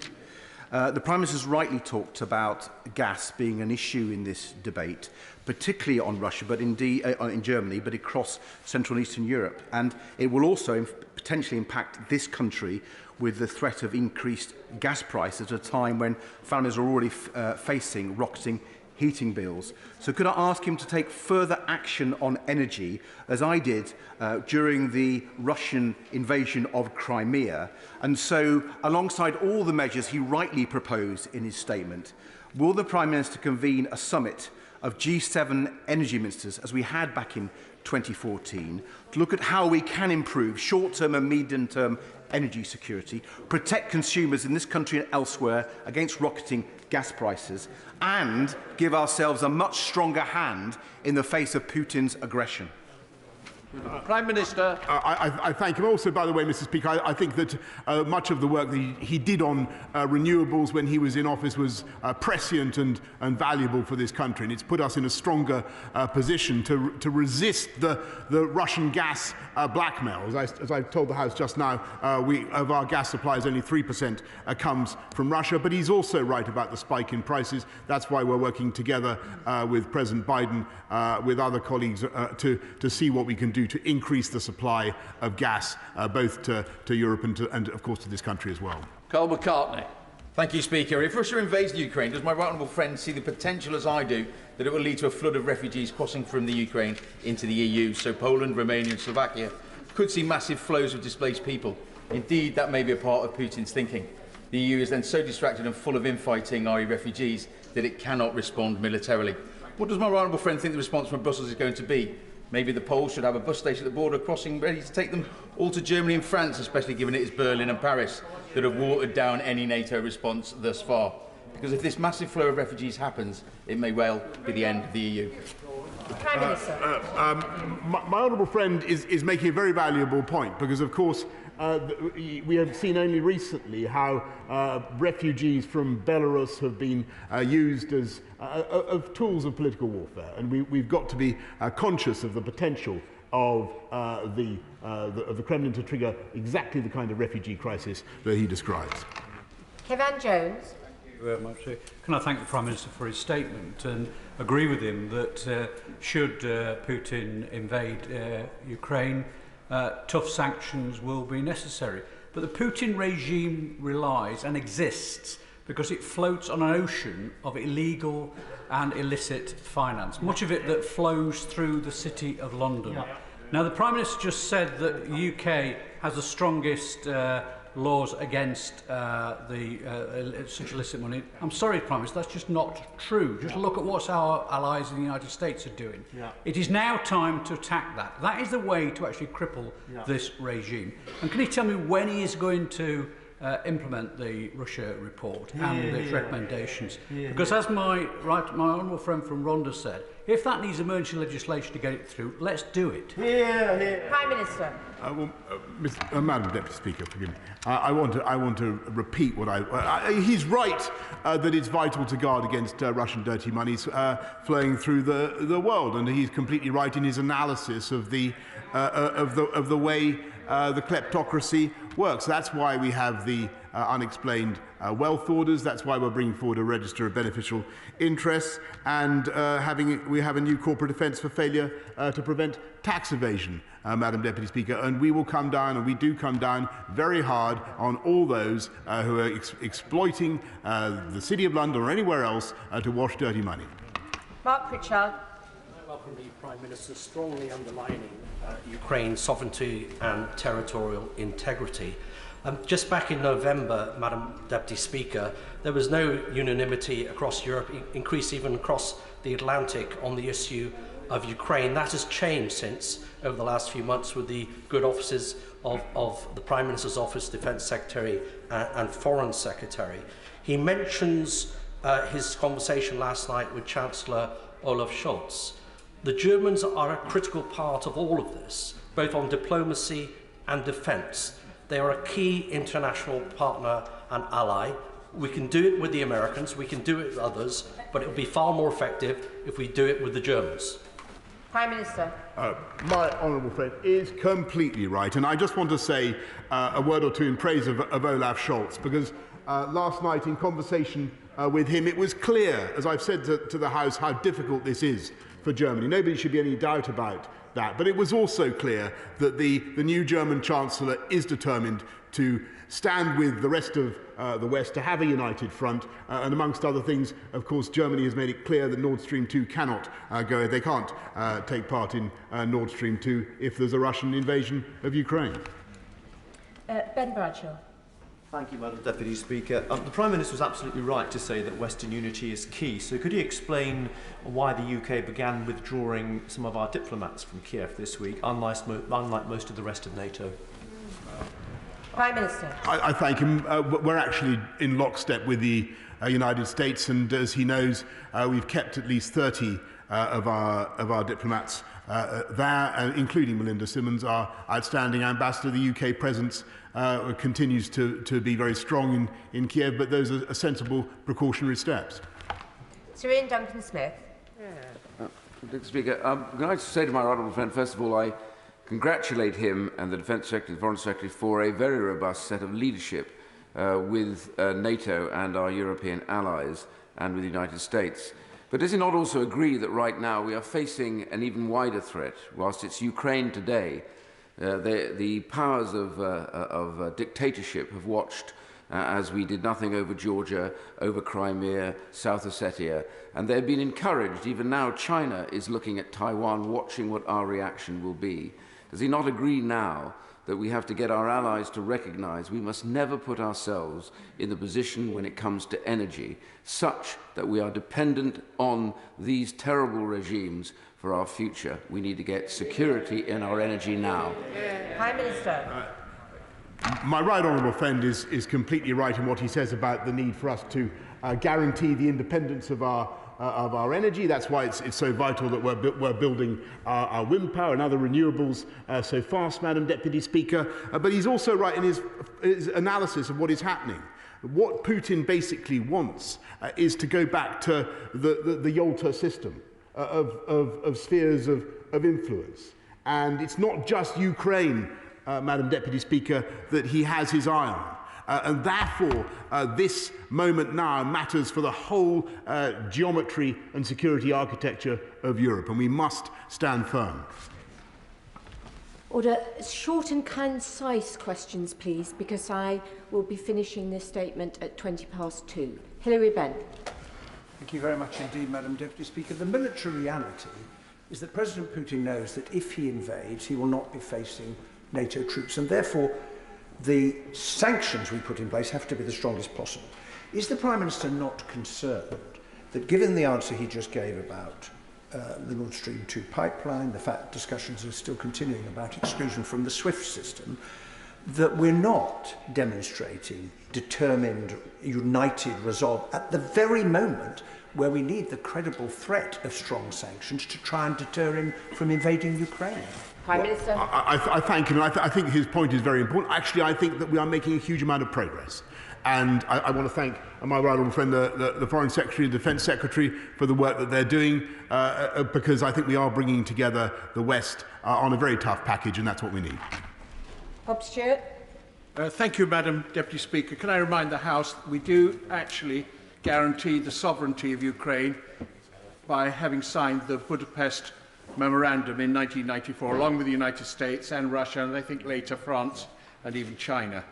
But could I ask my right honourable friend if he agrees with me that if we really economically and financially strangle Russia with sanctions, Russia could well become bankrupt, and this alone might be something to cause Mr. Putin to blink before he gives agreement to using military power and turning it into military force. Prime Minister.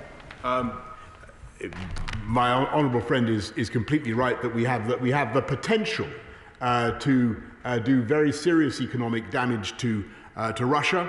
What we have to make sure, as everybody said on the call last night, is that we don't inflict damage on the Western economies, just as people are suffering in particular from high gas prices. And that's what we've got to do. Don't forget, he's quite right, 41% of Russia's GDP comes from oil and gas. Alison Toulis. Speaker, the truth about unexplained wealth orders is that only a handful of them have been issued, and the Registration of Overseas Entities Bill has now been waiting for 4 years for action. So when the Finance Bill returns to this House, will the Government bring forward measures to tighten up on the flow of dirty Russian money in the UK? Or is the truth really that he's perfectly content with this because so much of it appears to end up in Tory party coffers? Prime Minister. No, Madam Deputy Speaker, we do not accept foreign donations, as she knows very well. And what we will do is bring forward targeted sanctions, which I think are the most effective way of doing it, targeting the sanctions at the personalities that surround President Putin and making them understand the price that they will pay. Dr. Andrew Morrison. Madam Deputy Speaker, there's no public appetite for using UK combat troops in Ukraine, absolutely none, but we do have other tools in our toolbox. Is the Prime Minister contemplating using the full spectrum approach to cyber, including offensive cyber, that he talked about in March in connection with the integrated review? Prime Minister. Yes, Madam Deputy Speaker, the NCSC, the National Security Cybersecurity Centre, is indeed offering help to Ukraine for precisely that purpose. Russian cyber attacks, as the House knows, can be extremely damaging, and we can do a lot to help. Stephen Kinnock. Thank you, Madam Deputy Speaker. The government's position is that sanctions will be deployed against Russia if there is an incursion. But would the government consider deploying some sanctions now as a clear signal to Russia and to say if President Putin stands down his troops and withdraws his forces, then further sanctions will not be deployed. Would that not be a more effective sequencing of the process? I thank him for his thoughtful argument. We already have, as I've said, Madam Deputy Speaker, we already have Magnitsky sanctions, various sanctions already in place on the Russian regime, sanctions in response to the seizure of Crimea and Sevastopol, already in place, a wide variety of sanctions. I think what we need to do, if I may say so, is build up that instant automatic package of sanctions, of Western sanctions, that will come in automatically in the event of a single toe cap of a Russian incursion into more of Ukraine. Jackie Doyle-Price. Thank you, Madam Deputy Speaker, and I welcome the robust sentiment behind my right honourable friend's statement. And indeed, it's important that the unity across this House is expressed in opposition to Putin if we are going to make a reality of that. But my right honourable friend mentioned in his opening remarks Bosnia, and he will be aware of the sabre rattling happening in Republika Srpska, encouraged by Russia. He will also be aware that there is still occupied territory in Moldova. And could he reassure me that these areas are also under discussion with the Allies? Mr. Speaker, my honourable friend makes an excellent, Madam Deputy Speaker, I say, makes an excellent point. And this crisis around Ukraine is one that will be replayed across the whole map of Eastern Europe. Madam Deputy Speaker, if we fail now and if we don't stand up to Putin. She's entirely right about what she says about the Balkans. Jamie Stone. Thank you, Madam Deputy Speaker. Not just Ukraine. We have military forces in Estonia. Estonia is a member of NATO and a true friend of the UK. The Prime Minister said that if Russia invades Ukraine, we will then bolster up our NATO allies. Should we not have more forces in Estonia now? A very good point, Madam Deputy Speaker. I've been to see the 850 troops in Tapa. I'm sure he has as well. They do a fantastic job in Estonia. What we're looking to do is potentially to increase our presence in the NATO southeastern flank as well. Bernard Jenkin. Thank you, Madam Deputy Speaker. Can I thank my right honourable friend for his statement, which puts the United Kingdom at the forefront of the response to President Putin's monstrous military intimidation. Yes. And can he personally pledge himself to the defence of the new democracies of Eastern Europe who suffered under the Soviet yoke for so long and still want to be free? And will he acknowledge that this cannot be a change just if the invasion takes place? The change must happen anyway. We must make sure that we are prepared in a new Cold War against this kind of intimidation until the Russian regime is removed. Prime Minister. I thank my right honourable friend, and I know that he speaks for many friends and many good allies in Eastern Europe, in Poland, in the Czech Republic, in the Baltic states. There are people who would precisely echo his sentiments, and that's why we have to stand strong and united today for Ukraine. Neil Coyle. The Prime Minister describes Ukraine and Russia as equal parties, and we know he likes a party, but he also said Ukraine scarcely known a day of peace since the 2014 Russian invasion and illegal annexation. Indeed, in December there were 128 shellings of Ukrainians in Donetsk, and 3 Ukrainian soldiers have been murdered by Russian-backed forces since January. So the question is, why has he not acted sooner? And why is he even now saying we must wait for full-scale invasion before further sanctions, including access to SWIFT, and implementing the Moscow Golden Russian Report recommendations takes place? Why wait? Prime Minister. I'm afraid that I think the Honourable must have missed what I already said.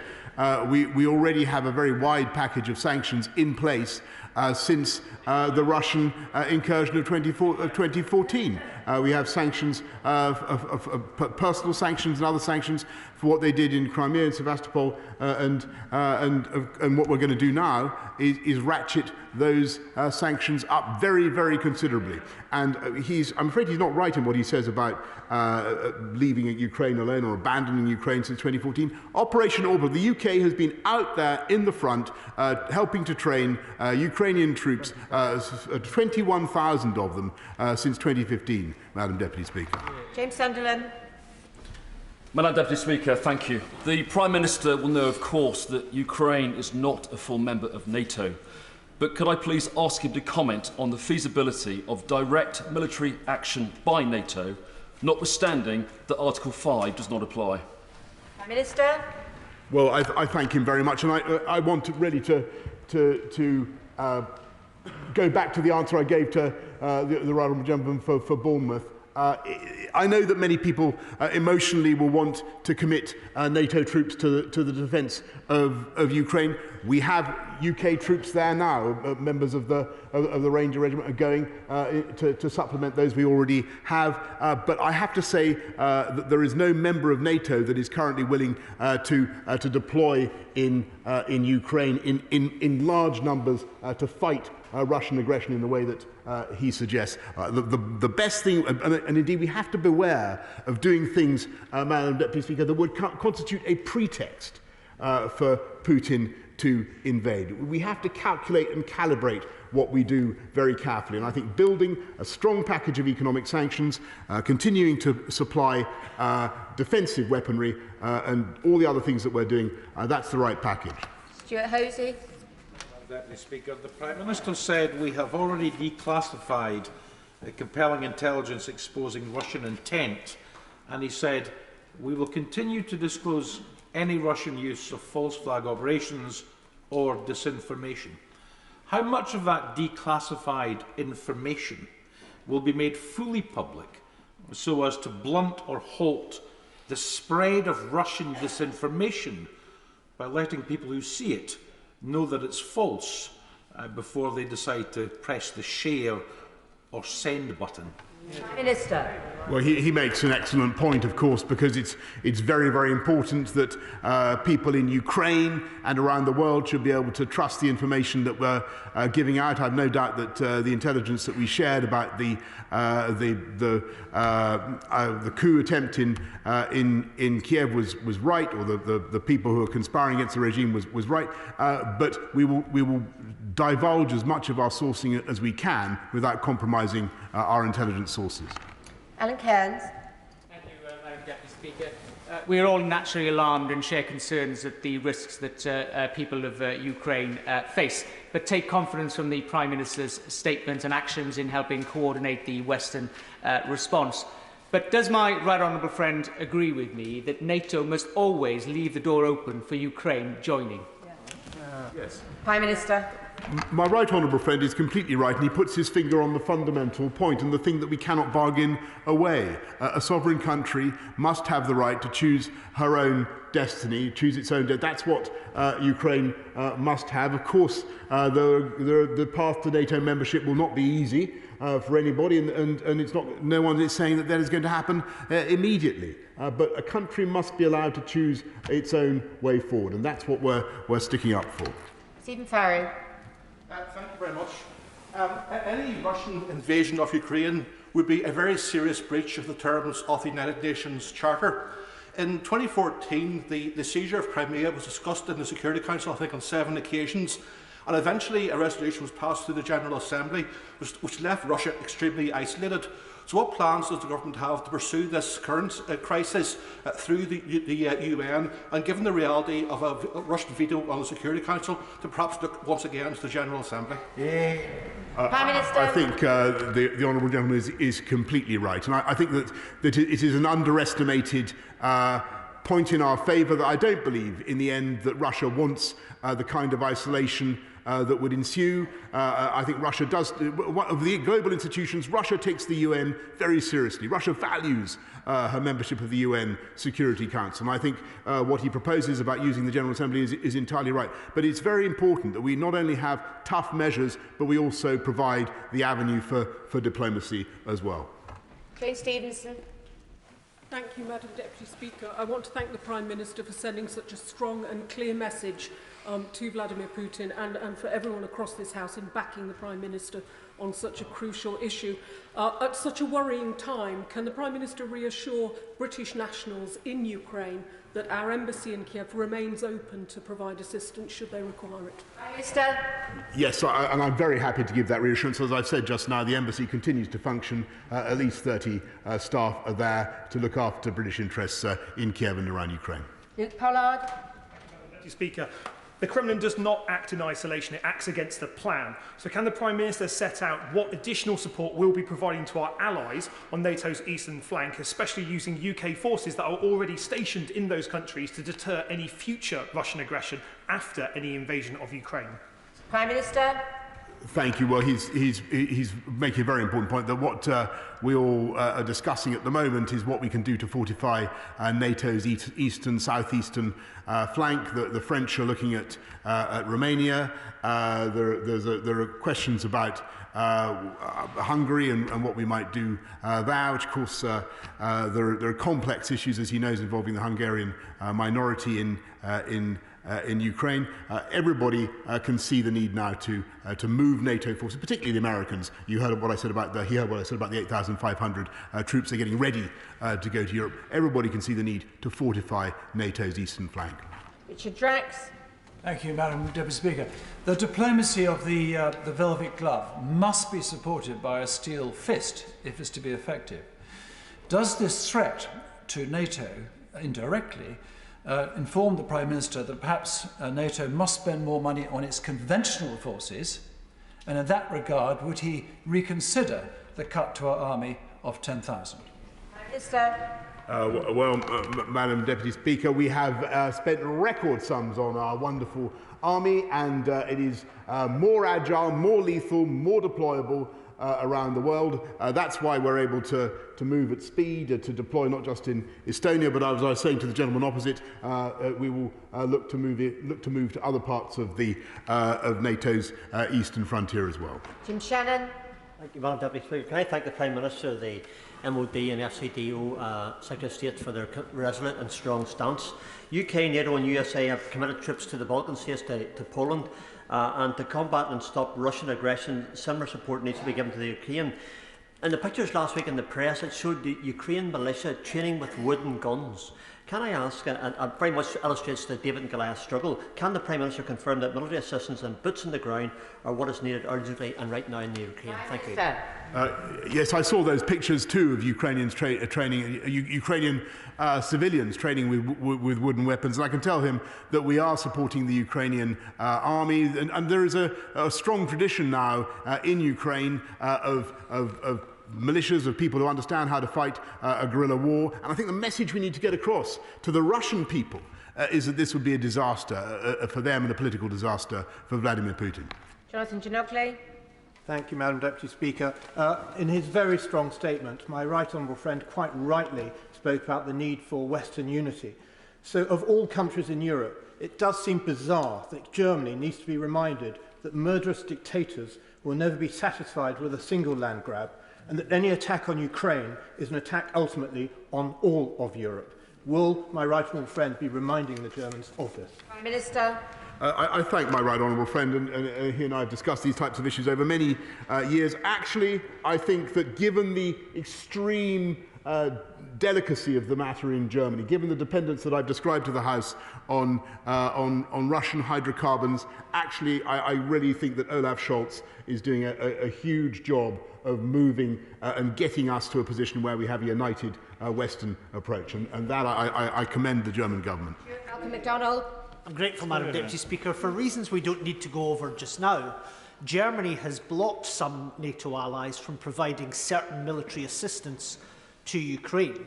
What assessment has the government made of that blocking, and where it is necessary for Ukraine to defend itself, will the UK government, along with others, ensure that it gets the maximum spread of capability that we're able to provide it with?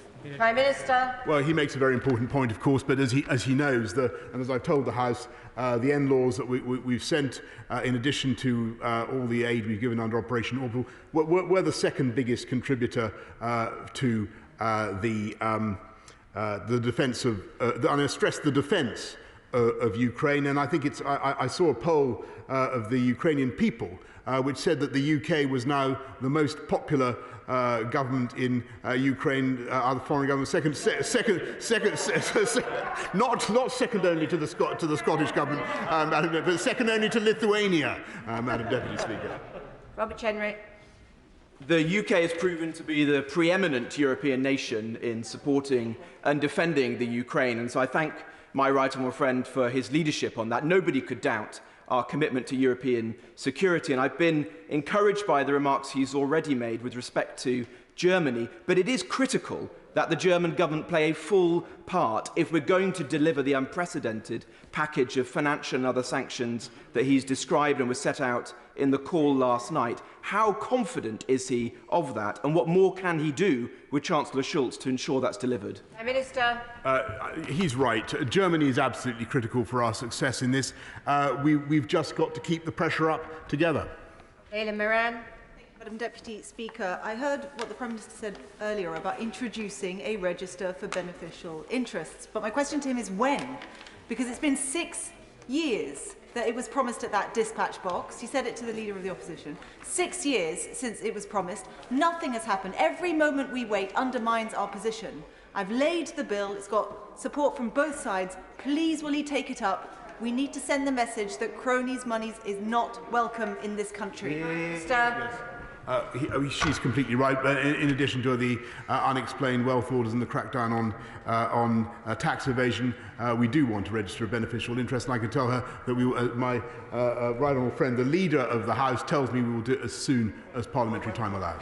Jason McCartney. Thank you, Madam Deputy Speaker. I have a vibrant Ukrainian community in my Colne Valley constituency. I met with many of them earlier this month. Will the Prime Minister please reassure my constituents of our commitment to the defence support package for Ukraine, our readiness to unleash economic sanctions on Russia, and also stand firm for freedom and democracy alongside the Ukrainian people? Prime Minister. Yes, Madam Deputy Speaker, and the UK has been at this for a long time now, and I think it was an important signal that I hope he will take back to his constituents that we stuck up for Ukrainian rights of navigation when we sent HMS Defender. Through that route, if you remember, the government came under some pressure from people for taking what was described as a provocative route. All we were doing, Madam Deputy Speaker, was sticking up for the rights of freedom of navigation for the Ukrainians. Alan Smith. Thank you, Madam Deputy Speaker. The Russian regime is a clear and present danger to the rules-based international order, so the SNP will be part of the coalition in Ukraine's defence. But in that spirit, would the Prime Minister accept the real frustration on this side of the House that his own credibility, the credibility of his own government and all of us, has been undermined by continued inaction in implementing the Moscow's Gold Report and the Russia Report? We would support the legislation to strengthen his own credibility. Let's get on with it. Prime Minister. Madam Deputy Speaker, I don't think that's fair. The government has been absolutely ruthless in implying Magnitsky sanctions, which his right honourable friend helped to promote. It was my right honourable friend, the Lord Chancellor, who produced them. They're a great thing. We've targeted people involved in the poisoning of Alexei Navalny, and we will use direct targeted sanctions now against the Putin regime. Felicity Beckham. Thank you, Madam Speaker. Ukraine has very strong historical and cultural links to my constituency of Kensington, with the Ukrainian Embassy, the Cultural Centre and the Ukrainian Institute, all based in Holland Park. Can my right honourable friend assure me that we will do everything to support the people of Ukraine in their desire to live in peace? Prime Minister. Yes, indeed, Madam Deputy. I'm familiar with the statue of, I think, St. Volodymyr in her constituency, and I know the amazing contribution of the Ukrainian community to our great capital, and I hope she will pass the message that we stand foursquare with them. Madam Kaiser. Thank you, Madam Deputy Speaker. A percentage of our natural gas comes from Russia, and Putin has already said that he'll turn off the taps if he deems Moscow to have been unfairly sanctioned by the West. My constituents of Airdrie and Shotts are already struggling with rising fuel costs, and that's why I voted in the SNP increasing cost of living debate yesterday. Does the Prime Minister accept that he must bring in a package of policies to help families pay for bills on the domestic front so that this international issue does not compound the problem? Prime Minister. Well, Madam Deputy, she's quite right to draw attention to the price spike in energy around the world. Actually, Russian gas only comprises 3% of the UK's gas supplies, but what we've got to do is mitigate the impacts on families of the costs of energy with the cold weather payments, everything that we're doing to increase the living wage, all the support that we're giving families throughout the winter and beyond. Sheriff Farah. Thank you, Madam Deputy Speaker, and may I commend my right honourable friend on his tough statement. The point has already been made about the disinformation that is coming from the Kremlin, but my right honourable friend will appreciate that a lot of that is targeted towards NATO itself. Would he use this opportunity to make it absolutely clear that NATO is a defensive organisation and that it should not in any way be construed as being offensive or threatening? Yes, I thank my right honourable friend, and he is so right, because that is the misconception, whether it is witting or otherwise. Russia persists in the fiction that NATO is somehow an aggressive alliance and a threat to Russia. NATO is not an aggressive alliance. Russia is not encircled by threats, and it is absolutely vital that we convey that to Vladimir Putin. And I think if he can understand that, that is the route to progress, and that is the diplomatic path that we've got to follow. Martin Doxey-Hughes. Thank you, Madam Deputy Speaker. The Prime Minister will get every support for defending national self-determination from these benches within Europe, but does he not agree it's now time that the UK Government sign a robust security and defence agreement with the European Union to replace that signed in the Lisbon Treaty, critically, Article 42.7? Prime Minister. I thank him. Actually, if you look at what's happening, the conversation that I had last night with European partners comprised the vast bulk of defence spending in the West, and we work very closely with our European partners, as we do with all our NATO partners, and NATO remains the primary vehicle for our defence, and NATO is a very valuable interlocutor with Russia, and the NATO-Russia Council has proved its worth in the last few months. Philip Hollowbone. This is the wake-up call that NATO needs, so that all its members finally meet their obligations to spend at least 2% of their GDP on defence. Prime Minister. My honourable friend is completely right, because I think, as so many colleagues have said, this is not just about Ukraine. This is about the ambition of the Kremlin to seize this moment to try to reimpose a new order, a new security architecture in the European continent, one that we absolutely reject, Madam Deputy. We stand for the rights of free peoples everywhere to determine their own fate. That was the fantastic achievement of the end of the Cold War, the fall of the Berlin Wall, that high moment in 1990 when we had a Europe whole and free. That's what we're trying to protect. Last question, Margaret Ferrier. Thank you, Madam Deputy Speaker. There are reports of some Ukrainians beginning to stock up in non-perishable goods. Can the Prime Minister confirm that the government has plans in place to support provision of necessities to ordinary Ukrainian people if necessary? Of course, we will do what we can to provide economic support in the event of a disaster, but the most important thing we can do now is try to prevent that disaster from occurring. That is by unifying the West in the way that I've been describing this afternoon. Order. I thank the Prime Minister for his statement. I'm sorry not everybody could get in, but we do have to move on to the next business. Order, Alistair Carmichael. Madam Deputy Speaker, since the Paymaster General responded to the urgent question, it has been reported that the Metropolitan Police actually want the full Grey report to be published and are surprised at the Government's position. Now, given what the Paymaster General told the House about the Government cooperating with the police, if this is confirmed, then we would expect them to do so. But can you give us guidance, Madam Deputy Speaker, about what the House can do to enforce that if they do not? Well, I thank the Right Honourable Gentleman for his point of order. This is not really a matter for the Chair, it's a matter for the Government.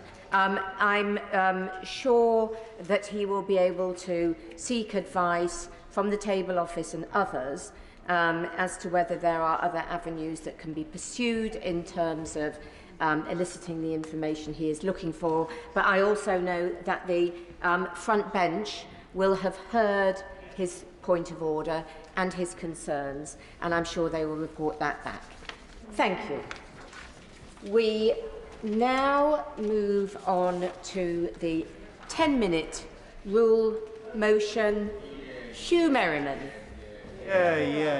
Thank you very much, Madam Deputy Speaker. I beg to move that leave be given to bring in a bill to make provision to protect consumers from being charged twice for the same good or service and for connected purposes.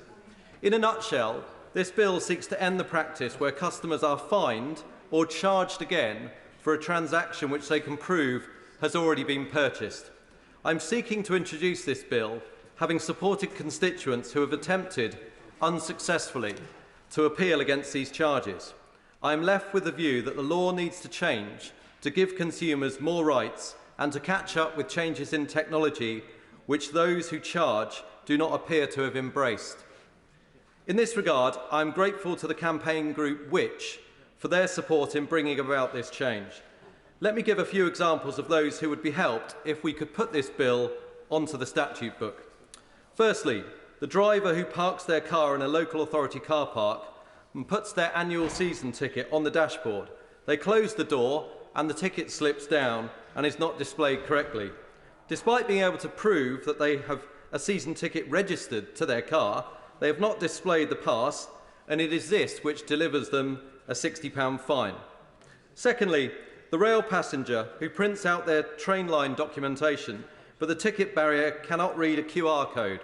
Despite the documentation demonstrating proof of payment, it is technically not a ticket, and they get charged a penalty fare at the barrier, despite the fact that the ticket machine which could print the ticket is 10 metres the other side of that barrier. These are examples from my constituency, real-life examples, which have supplied others. A driver issued a parking penalty notice by a local authority because he accidentally used the wrong parking area code on a map, despite him paying the right amount to the right council, but for the wrong part of the car park. A driver issued a parking penalty in similar circumstances where the driver had paid the parking company by phone, but previously registered with a car now replaced. A woman who knocked 2 parking tickets off her dashboard and accidentally placed the incorrect ticket for display. This woman owns the space in question under her lease and has evidence of the valid ticket confirming no loss suffered by the parking company. And fourthly, a man who received a parking penalty notice after he filled in the wrong entry time for a supermarket car park but paid for the length of his stay. No loss was suffered by the supermarket, who could have confirmed the same by looking at the cameras. These are numerous and additional examples of this sharp practice, where consumers have been fined despite no loss being suffered by the organisation. It is the case that some organisations offer discretion, but some do not. Many cases occur because the organisation is using outmoded technology. Why is it that local authorities fine drivers for not displaying a ticket when an easier and hassle-free alternative is for a parking attendant to be given the technology to check the vehicle registration against the season ticket database?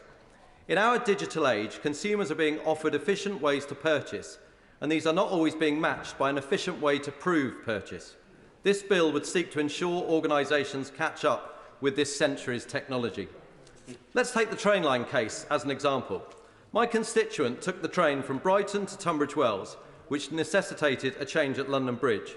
The barrier at Brighton recognised the QR code, so no printed orange rail ticket was needed. The leg from London Bridge to Tunbridge Wells did need an orange rail ticket because the barrier at Tunbridge Wells had not been upgraded. However, the constituent did not need to leave the platform at London Bridge. Despite showing paperwork confirming name, payment and train times, the constituent got a penalty fare from the operative manning the barrier. He could have walked 10 metres with her to the ticket machine and obtained the ticket there and then. Instead, he explained the constituent would be able to appeal the penalty fare.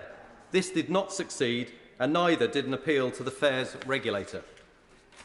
In none of these circumstances and none of these examples did the service provider suffer any loss. Instead, they have ended up making a profit off the back of those customers who have already paid.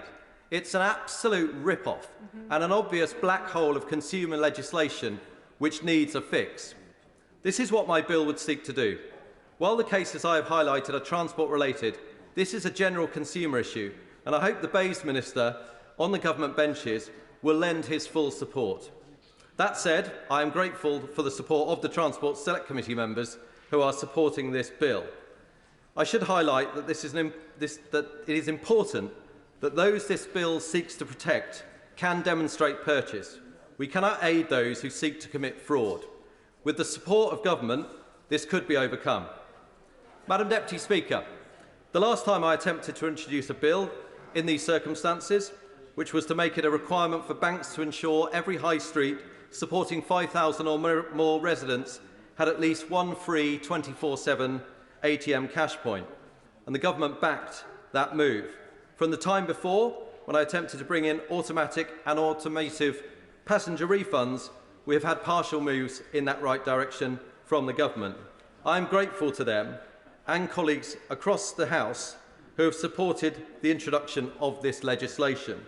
More, I'm afraid, than the 11 signatures allow me to put, but I'm very grateful here to see the honourable members for Southport and New Forest East here supporting this bill. Because we all have constituents who have suffered at the hands of pernicious organisations who are living in the last century. I very much hope that the government will find a way to support an end to this sharp practice. The question is that the honourable member have leave to bring in the bill. As many as are of that opinion say aye.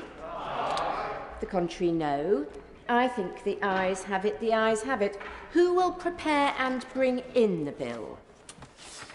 Madam Deputy Speaker, Graham Morris, Carl McCartney, Gavin Newlands, Jim Shannon, Ben Bradshaw, Greg Smith, Robert Largan, Simon Jupp, Sally Ann Hart, Steve Brine, Robbie Moore and myself, Madam Deputy Speaker.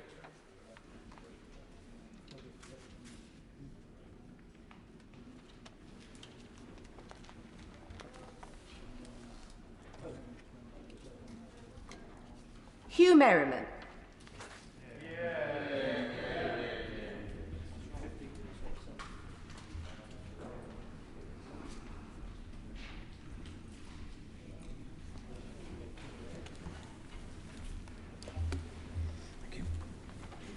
Consumer Protection Double Charging Bill. Second reading what day? Friday the 18th of March 2022. Friday the 18th of March 2022. Thank you. Thank you. Point of order, Asfal Khan. Thank you. On a point of order, Madam Deputy Speaker, the shocking and serious allegation made by the member of Wealden reminds us that the Conservative government continues to ignore the blatant Islamophobia in its own ranks. I wrote to the Prime Minister urging him to better safeguard the British Muslims and to fulfil his promise to carry out an independent investigation into the Conservative Party. Madam Deputy Speaker, it took him over a year to respond. I was then promised a full response from the Secretary of State for Levelling Up. Madam Deputy Speaker, it's been 2 months and I still haven't received this. I understand the government have been busy with parties, with meetings, but is it in order for the Minister to continue to ignore the correspondence on such a serious matter as Islamophobia? Well, I'm grateful to the honourable gentleman for giving notice of his point of order. Ministers should reply to correspondence in a timely manner, and I do hope that the honourable gentleman receives a full reply to his correspondence quickly. I also know that ministers on the government front bench will have heard his point of order and my response to it, and I trust they will take steps to make sure that a reply is sent soon. Thank you. We now move on to the programme motion. Minister to move. I beg to move. The question is the Judicial Review and Courts Bill programme number 2 motion as on the order paper. As many as are of that opinion say aye. Aye. The contrary, no. I think the ayes have it. The ayes have it. The clerk will now proceed to read the orders of the day. Judicial Review and Courts Bill as amended in Public Bill Committee to be considered. Thank you. We begin with new clause 1, with which it will be convenient to consider the other selected new clauses and amendments as listed on the selection paper. New clause 4. Sorry, did I say new clause 1? New clause 4. I do beg your pardon. Before I call the Shadow Minister to move new clause 4, I would be grateful if, when he stands, there could be an indication by others standing of whether they wish to participate in these first group of amendments. Thank you. I call Shadow Minister Andy Slaughter to move new clause 4. I beg to move that new clause 4 be read a second time. And thank you, Madam Deputy Speaker. It's a pleasure to open this debate and to speak to the new clauses and amendments standing in my name and that of my honourable and right honourable friends. I'm grateful to the Government for their cooperation on the programme motion and to the Minister and his colleagues for the civilised way which we've argued the bill thus far. Unfortunately, they have not been persuaded by our arguments in committee, and so if there's no movement today, we will be voting against the bill on third reading as we did at second. We have issues with part 2 of the bill which will mainly be dealt with by my honourable friend for Stockton North in the second debate this afternoon, though I will deal in this group of amendments with our concerns on Chapter 4 on coroners and our proposed new clauses 4 to 6. But I will start with the amendments relating to Part 1 of the bill, which are the most numerous and which we find most needed to try and redeem this bill. There is a strong clue to our approach in that we have tabled Amendment 23 to leave out in its entirety Clause 1 of the bill, and I have signed Amendment 5, tabled by the Liberal Democrat spokesperson, to leave out Clause 2. In short, we see no merit at all in Part 1 of the bill and would strike it out. The purpose of judicial review is to determine whether public bodies have made lawful decisions and to provide remedies where they do not. The conceit of the government's approach, taken further in new clauses 8 and 9, tabled by the Right Honourable Member for South Holland and the Deepings, is that the courts are trespassing on the rights of Parliament, are substituting their own views for ours, and in some ways entering the realm of politics.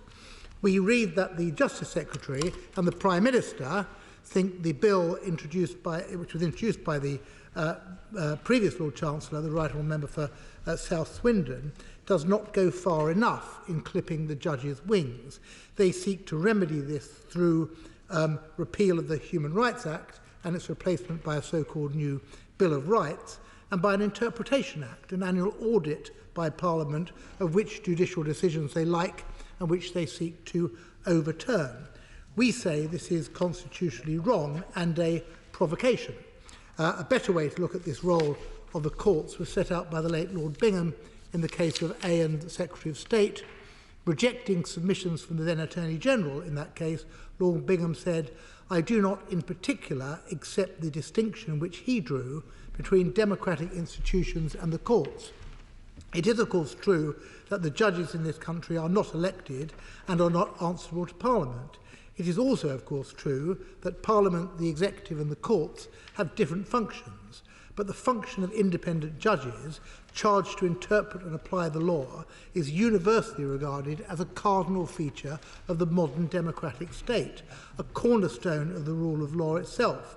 The Attorney General is fully entitled to insist on the proper limits of judicial authority, but he is wrong to stigmatise judicial decision-making as in some way undemocratic. We celebrate the role that judicial review plays in our Constitution. In the words of our Amendment 30, judicial review is of fundamental constitutional importance to the rule of law, the accountability of public bodies and the government in particular, access to justice and the protection of human rights, and that limitation on access to judicial review should only be imposed where strictly necessary and proportionate. Should the government prefer that wording to the existing Clause 1, that would be welcome. Failing that, we've tabled 11 further amendments which cumulatively or in the alternative seek to mitigate the worst effects of Clause 1. Clause 1 introduces suspended or prospective-only quashing orders and cements them with a presumption that these will be employed by the courts in most cases. The government-appointed independent review of administrative law which was supposed to lay the groundwork for this legislation, did not recommend prospective-only orders and specifically disapproved any presumption as to their use. Prospective-only orders could deprive claimants of a proper chance of redress and would certainly create a chilling effect. What is the incentive in pursuing judicial review if the claimant themselves has no prospect of having the wrong righted? The presumption is the clearest, but not the only way Clause 1 seeks to fetter judicial discretion. Our remaining amendments seek to restore that discretion and to attack the most prescriptive parts of the clause. Amendment 24 provides that modified quashing orders will only be applied where, in the court's view, it is in the interests of justice and ought to be confined to those rare cases where a quashing order might cause, for example, significant disadvantage to third parties. Amendment 31 recognises that suspended quashing orders may be beneficial in some cases, but seeks clarity from the government on their intentions and what conditions they feel should be met when using this provision. Amendment 26 looks to preserve collateral challenge in the event that these modified quashing orders are used. Say, for example, delegated legislation during the coronavirus crisis, which created imprisonable criminal offences, was declared illegal by a court. If a court granted a prospective-only quashing order under the bill, it would make imprisonment legal before the remedy. A person accused could not argue before the criminal courts that the statutory instrument was invalid, because this subsection of the bill requires a judge to act as if it were valid. Amendment 26 seeks to protect a person's right to use the court's decision as a defence in criminal proceedings. Amendment 27, Madam Deputy Speaker, clarifies that any factors which the court considers are a matter for its own judgment, The current use of must instead of may directs the judge's reasoning and interferes with judicial independence and discretion. This is especially obnoxious as judicial review is discretionary and involves taking account of all the factors before the court. A court must be able to do justice on the facts, not be nudged to decide cases favourably to the executive. Amendments 33, 34, 35, 28 and 32 deal with the list of factors the bill requires the courts to consider when applying a quashing order. For example, Amendment 33 will remove a factor which would unfairly disadvantage the claimant. Amendment 34 recognises that a suspended or prospective-only quashing order can leave a claimant waiting for justice, and so this amendment asks the court to be mindful of a timely remedy. And Amendment 28 would remove the requirement to take account of actions which the public body proposes to take.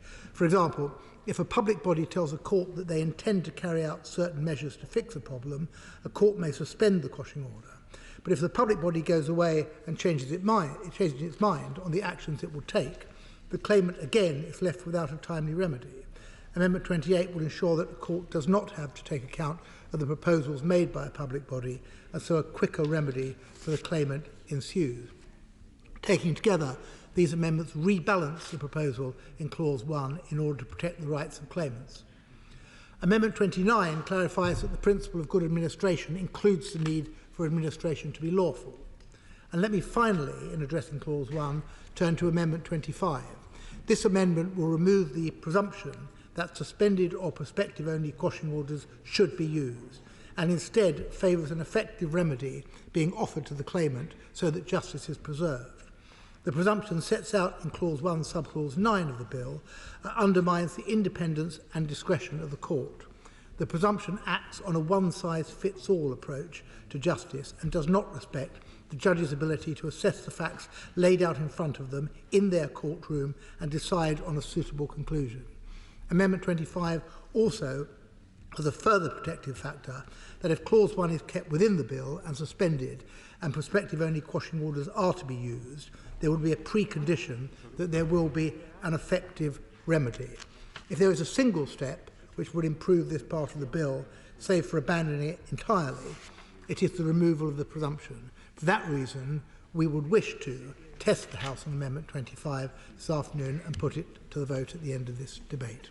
Turning to Clause 2, Clause 2 ousts the jurisdiction of the High Court in relation to what are called carte judicial reviews and removes the supervisory jurisdiction of the court over the tribunal system in those cases.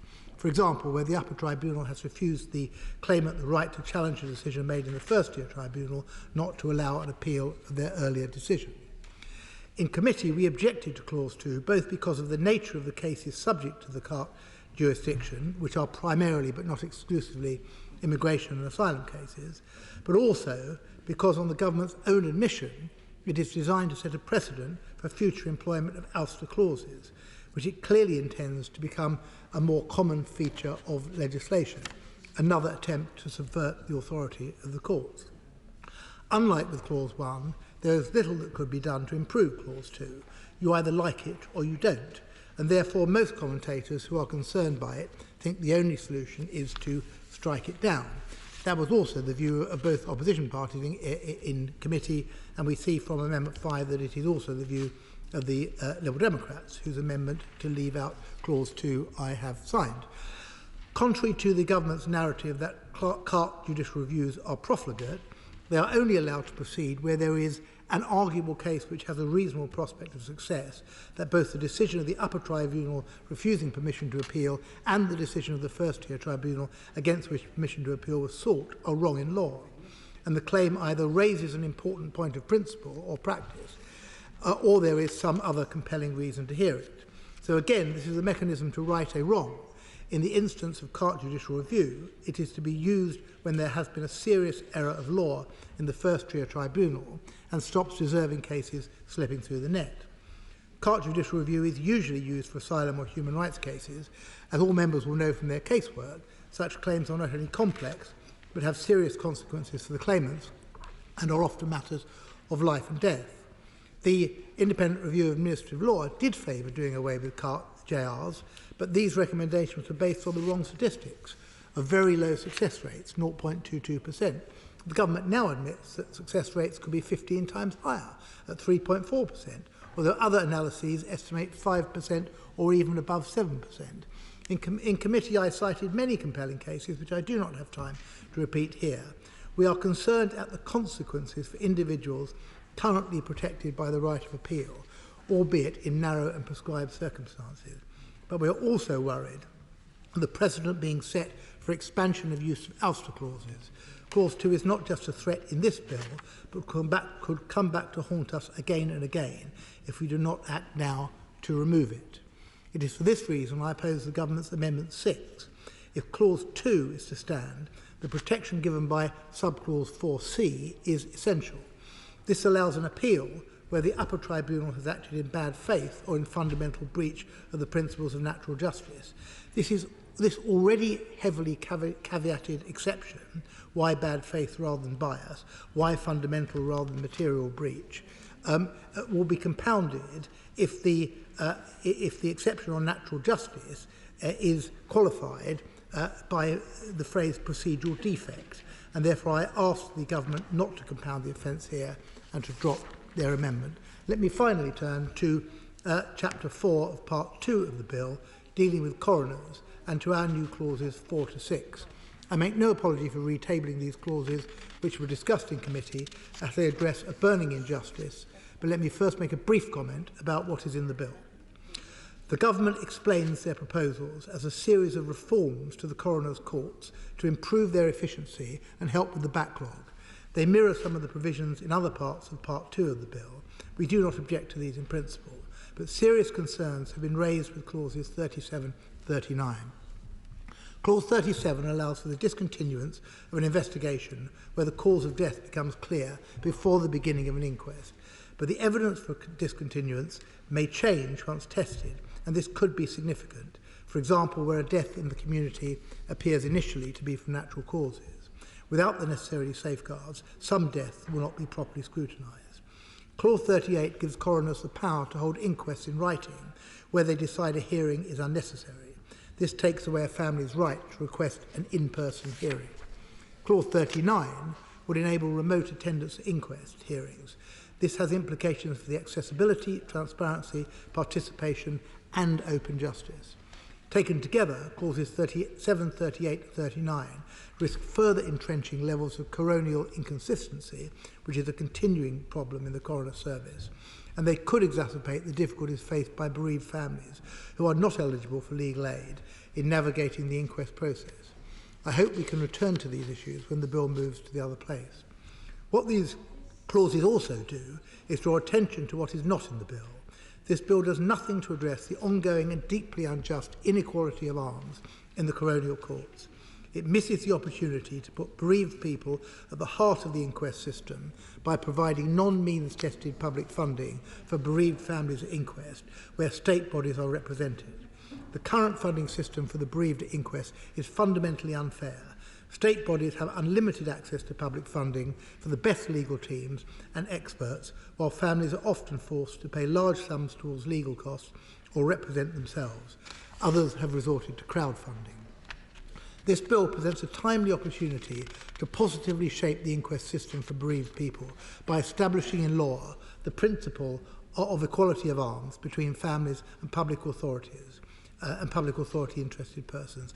New Clause 4 would ensure that bereaved people such as family members are entitled to publicly funded legal representation at inquests where public bodies are legally represented. New Clause 5 and 6 would ensure that the early stages of legal help are available to the bereaved by removing the means test for legal aid applications and by bringing the definition of family in line with that in the Coroner's and Justice Act. Madam Deputy Speaker, I'll bring my comments to a close, if I may now, just by saying this. We are well aware of the draft Hillsborough Bill at the moment and the 33-year battle for truth which those families have fought.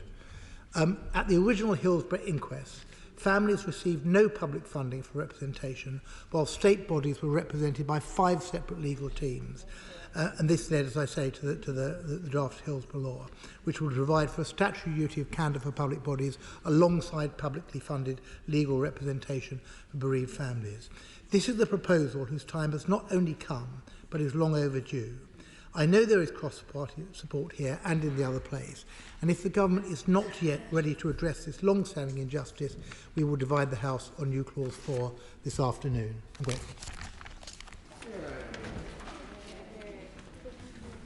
Publicly funded legal representation for bereaved people at inquests. The question is that New Clause 4 be read a second time. In view of the shortness of time, I will have to impose, to start with, an 8-minute time limit, but it may very well have to be reduced as we go further on. Sir John Hayes. Thank you, Mr. Speaker. I rise to speak on New Clause 8 and 9, which stand in my name and the name of the honourable member for Ipswich.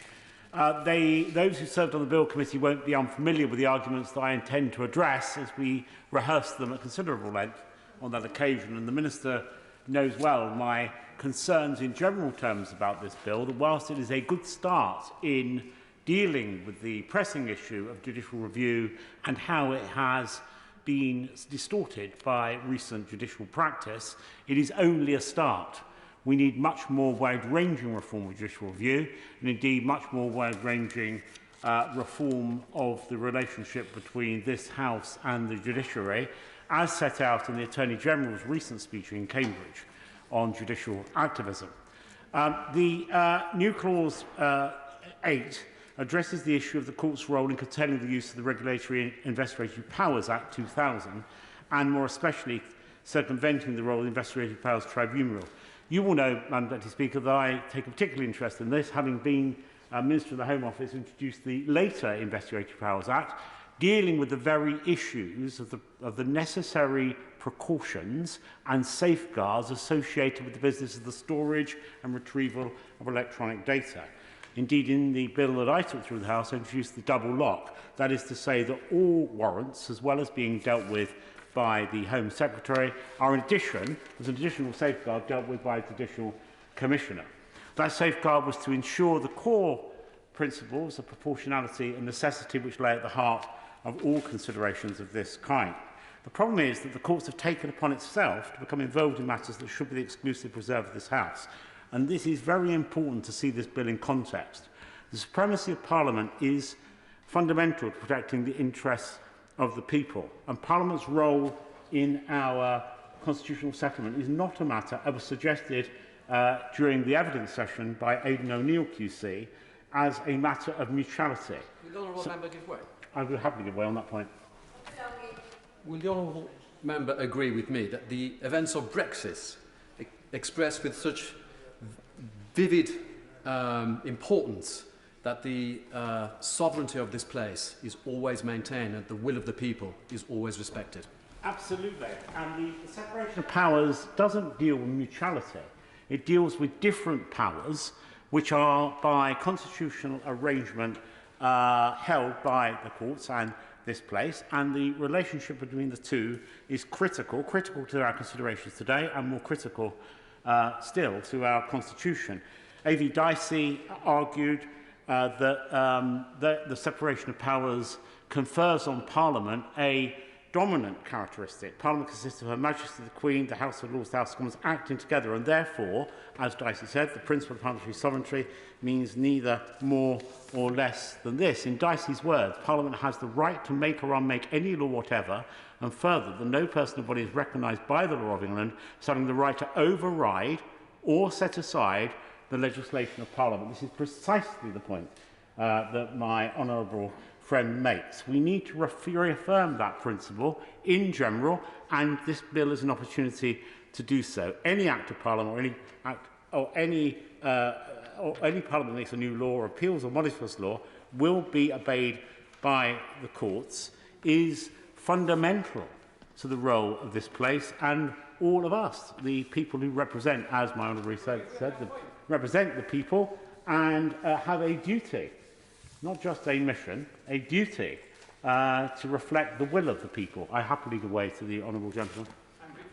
But isn't it a point of judicial review to make sure that the government complies with the rules and restrictions that are set down by this Parliament? And restrictions on judicial review allow the government to ride roughshod over Parliament's views. Yeah, that's of course true. And that's why judicial review exists. Of course, he's right that there need to be checks and balances. But the problem is that it is wrong to use judicial review to perpetuate matters of high politics, to perpetuate debates that have been settled in the country and in this place. And what we heard from the Minister when we debated these issues at considerable length was that what was in effect happening is people were having, in his words, several bites of the cherry. So the debates were had been settled, and then people would come back to reopen those debates, to revisit subjects that had already been agreed. That is not the role of the judicial process, and it's certainly not the role of judicial review, and the bill has some ways of addressing that. The purpose of the new clause is to probe and press the government to do more, and I strongly urge the Minister to accept these new clauses with enthusiasm and alacrity, because to involve the courts in matters of investigatory powers, as I said, is really quite wrong. And the Privacy International landmark case in May 2019 illustrates how wrong it can be. I won't go into details of that because time doesn't permit, but I know that other members will be familiar with that case and its legal ramifications, and I recommend the Attorney General's speech, which I mentioned already, to find out more. Richard Eakins QC, another person who gave evidence to the bill, the discussions on the bill, and wrote an excellent paper on these subjects for policy exchange, describes the Supreme Court's judgment in respect of that case as a very serious attack on some fundamentals of the Constitution. So for a very long time, it was not accepted that the court should become involved in the matters of investigative powers, and particularly the tribunal. There was no possibility of judicial review some 19 years after that Act was passed, the 2000 Act. Honourable friend give way? I will happily give one. Yes, would my honourable friend confirm, my right honourable friend confirm, that these clauses would in effect avoid judicial review departing from a narrow focus on a particular public act and becoming a free-ranging inquiry into government decision-making? Can he confirm that that would help in that? My right honourable learned friend makes the point more eloquently than I ever could, partly due to her expertise. The real point is that these particular cases have created the possibility of a much more wide-ranging, as she suggests, rebalancing, reappraisal, without public consent, by the way, or indeed probably not been consulted about it, of the relationship between courts and Parliament. And that's not good for the courts. We want to maintain the integrity of the judicial process by affirming the characteristic that they've long enjoyed, and which underpins the separation of powers. So on this particular, in this particular new clause, the government can do a great service not only to the cause that my honourable friend highlights, but also to improving this bill and in their own interest. The second new clause is new clause 9. It's important to understand this clause has two parts. Subsection 1 aims to limit the extent to which judicial review proceedings involve the testing of evidence and the resolution of disputing questions of fact. The traditional view is that judicial review proceedings are an inappropriate forum in which to solicit or test evidence because it is a supervisory jurisdiction which will focus on questions of law rather than questions of fact. But once again, what has occurred over time is the courts have strayed in to debates and inquiries about matters of fact rather than matters of law. The status quo that I described about fact and law prevailed for a very long time. But the role of the courts has altered, and furthermore, there's been a change in the application of judicial review in respect of evidence. The courts ought to be focused on the legality of decisions, as the honourable gentleman said, and whether it stands up to appropriate levels of scrutiny. That's the business of a judicial review. Judicial review is supposed to be a backstop, a check of the kind the honourable gentleman described in his intervention. But, well, I will give way very briefly. The difficulty I have with his argument is this. Where facts are in dispute, how can a court be expected to rule on a point of law without hearing evidence? The court can take evidence, but what it shouldn't be doing is fishing for further information of a wider variety, which opens up consideration of the original process, rather than checking whether that process was right and proper. It is a subtle difference, but a fundamental one in terms of the change in the way courts have gone about their business. Our new clause addresses this issue, as the Minister will know. Jonathan Sumption is the judge who, perhaps more than any other, has set out the proper function of the courts in relation to Parliament. In his recent lecture, he said it's the proper function of the courts to stop government exceeding or abusing their legal powers. That is absolutely what judicial review should be, but I fear that it's being compromised by the changes that are taking place as a result of judicial activism. So, mindful of the Attorney General's advice on this, mindful of the fact that the government clearly are in tune with that advice, else they wouldn't have brought this bill in the first place, I urge them to accept the amendments to make this bill be as good as it can be. Rather than waiting for another bus to come along, we need to get on this one and get to the destination we all seek. SNP spokesperson Anne McLaughlin. Thank you, Madam Deputy Speaker. Much of this bill has no impact on Scotland, on our separate courts and legal system, so our amendments and my comments are focused on the parts that do, and that's primarily around judicial review. The parts of the bill I will address today aren't just bad, they're unnecessary, they're dangerous, and they lay the groundwork for the government to insulate itself and future governments from proper scrutiny and accountability. Something I'm sure is on their personal wish list given current events, but we ought to make policy for generations, for everyone, and not for one iteration of one political party. I sat for 11 sittings of the Bill Committee and waited for the government to persuade me that, for example, removing CART judicial review was necessary, but instead I heard odds and sods of anecdotal evidence, lots of legal jargon, and the phrase "three bites of the cherry" a total of 62 times, with the implication that somehow those using CART judicial review had greater access to justice, when it simply is not true. CART judicial review is not saying, I don't like the decision you've come to, let's try again for a different judgment. It's looking at the situation where, first of all, a serious error of law may have been committed in the first-tier tribunal, and then the upper tribunal has failed to recognise and correct this error. It could be that the first-tier tribunal has failed to consider or misinterpreted the evidence, or that the facts are inconsistent with the decision. The point is it happens, mistakes are made, and court judicial reviews provide a vital safeguard to correct those errors in cases where the stakes can be incredibly high.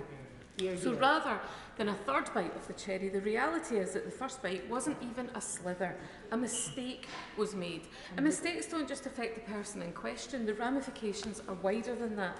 Just as court judicial reviews don't only give one person who's appealed the opportunity to have their case considered properly, but they also catch out errors and injustices that benefit the system as a whole. Court judicial reviews have been used to ensure that disabled people are given the right benefit entitlement. They've stopped people being made homeless. They've prevented the deportation of people to countries where they faced certain death. I'm currently waiting to attend a first-tier tribunal on behalf of a family member, and with my knowledge of her and of the social security system, I am 100% certain of her entitlement, and equally certain it will only fail if a mistake is made when considering the evidence. If that happens, surely my family member deserves the right to have it rectified. Surely everybody does. The thing is, the government knows that the impact will be far greater on those who are the most vulnerable. In their own impact statement for this bill, they admit, their words, that abolishing CART would mean that those who lose out are more likely to have particular protected characteristics, for example, in respect of race and or religion or belief. So anyone voting for this ought to be aware and be honest with their constituents that they are consciously voting to the detriment of their constituents with protected characteristics. And this will only save an estimated £364,000 to £402,000 per year. That's it. That's the cost of protecting the rights of some of the most vulnerable people. Not much to ask for, is it? But let's not pretend that it's about being prudent with the public purse after writing off £4.3 billion of fraudulent COVID claims last year. We will vote against this terrible bill, but if it does go ahead, our amendments 42 and 43 are about protecting the Scottish courts and tribunals from this clause. We in Scotland do not want it. The legal profession does not want it. The Scottish Government does not want it. And I guarantee the people of Scotland do not want it. This Government is trying very hard to demonstrate their alleged respect for Scotland in words, if not actions, as the Scottish Government lays the groundwork for an independence referendum. Some would say it's because of that independence referendum. Well, now is their chance. Now is the chance for every party in this place to show Scotland just how much respect they have for our separate and distinct legal system and our right to protect it and ourselves from this legislation. My final thoughts on Clause 2 are on the way in which the Government intends to make this happen, the legal framework. The Government says that the use of an ouster clause will set a precedent for removing certain areas or cases out of the scope of judicial review. Well, what does that mean? That means that in future they intend to cherry-pick areas they would rather not see judicially reviewed, which sounds every bit as dangerous as it is. The rule of law and the separation of powers are hallmarks of an effective democracy. We cannot allow the Government to pick and choose where and how they face judicial scrutiny. As Liberty remind us in their briefing, this bill is passing through Parliament at the same time as the Police Crime Sentencing and Courts Bill, the Nationality and Borders Bill and the Election Bill, to name a few. Now more than ever do we need the ability and deserve the right to hold the Government and public bodies to account. Clause 1 on suspended quashing orders and prospective-only remedies does not extend to Scottish courts and will not apply directly, but it will affect UK-wide legislation, which we are all subject to. It will also mean that many more people from across these islands may choose Scottish courts. And whilst I'm always happy to promote Scotland and our separate legal system, there may be a capacity issue that has not been discussed or even considered. Now, myself and others have raised the landmark Unison Judicial Review 2017 a number of times. Just very briefly, the Supreme Court agreed in 2017 that the fees to access justice via employment tribunals were unlawful, so everyone who'd paid them was refunded. The Government was no longer allowed to charge them from the moment of that judgment.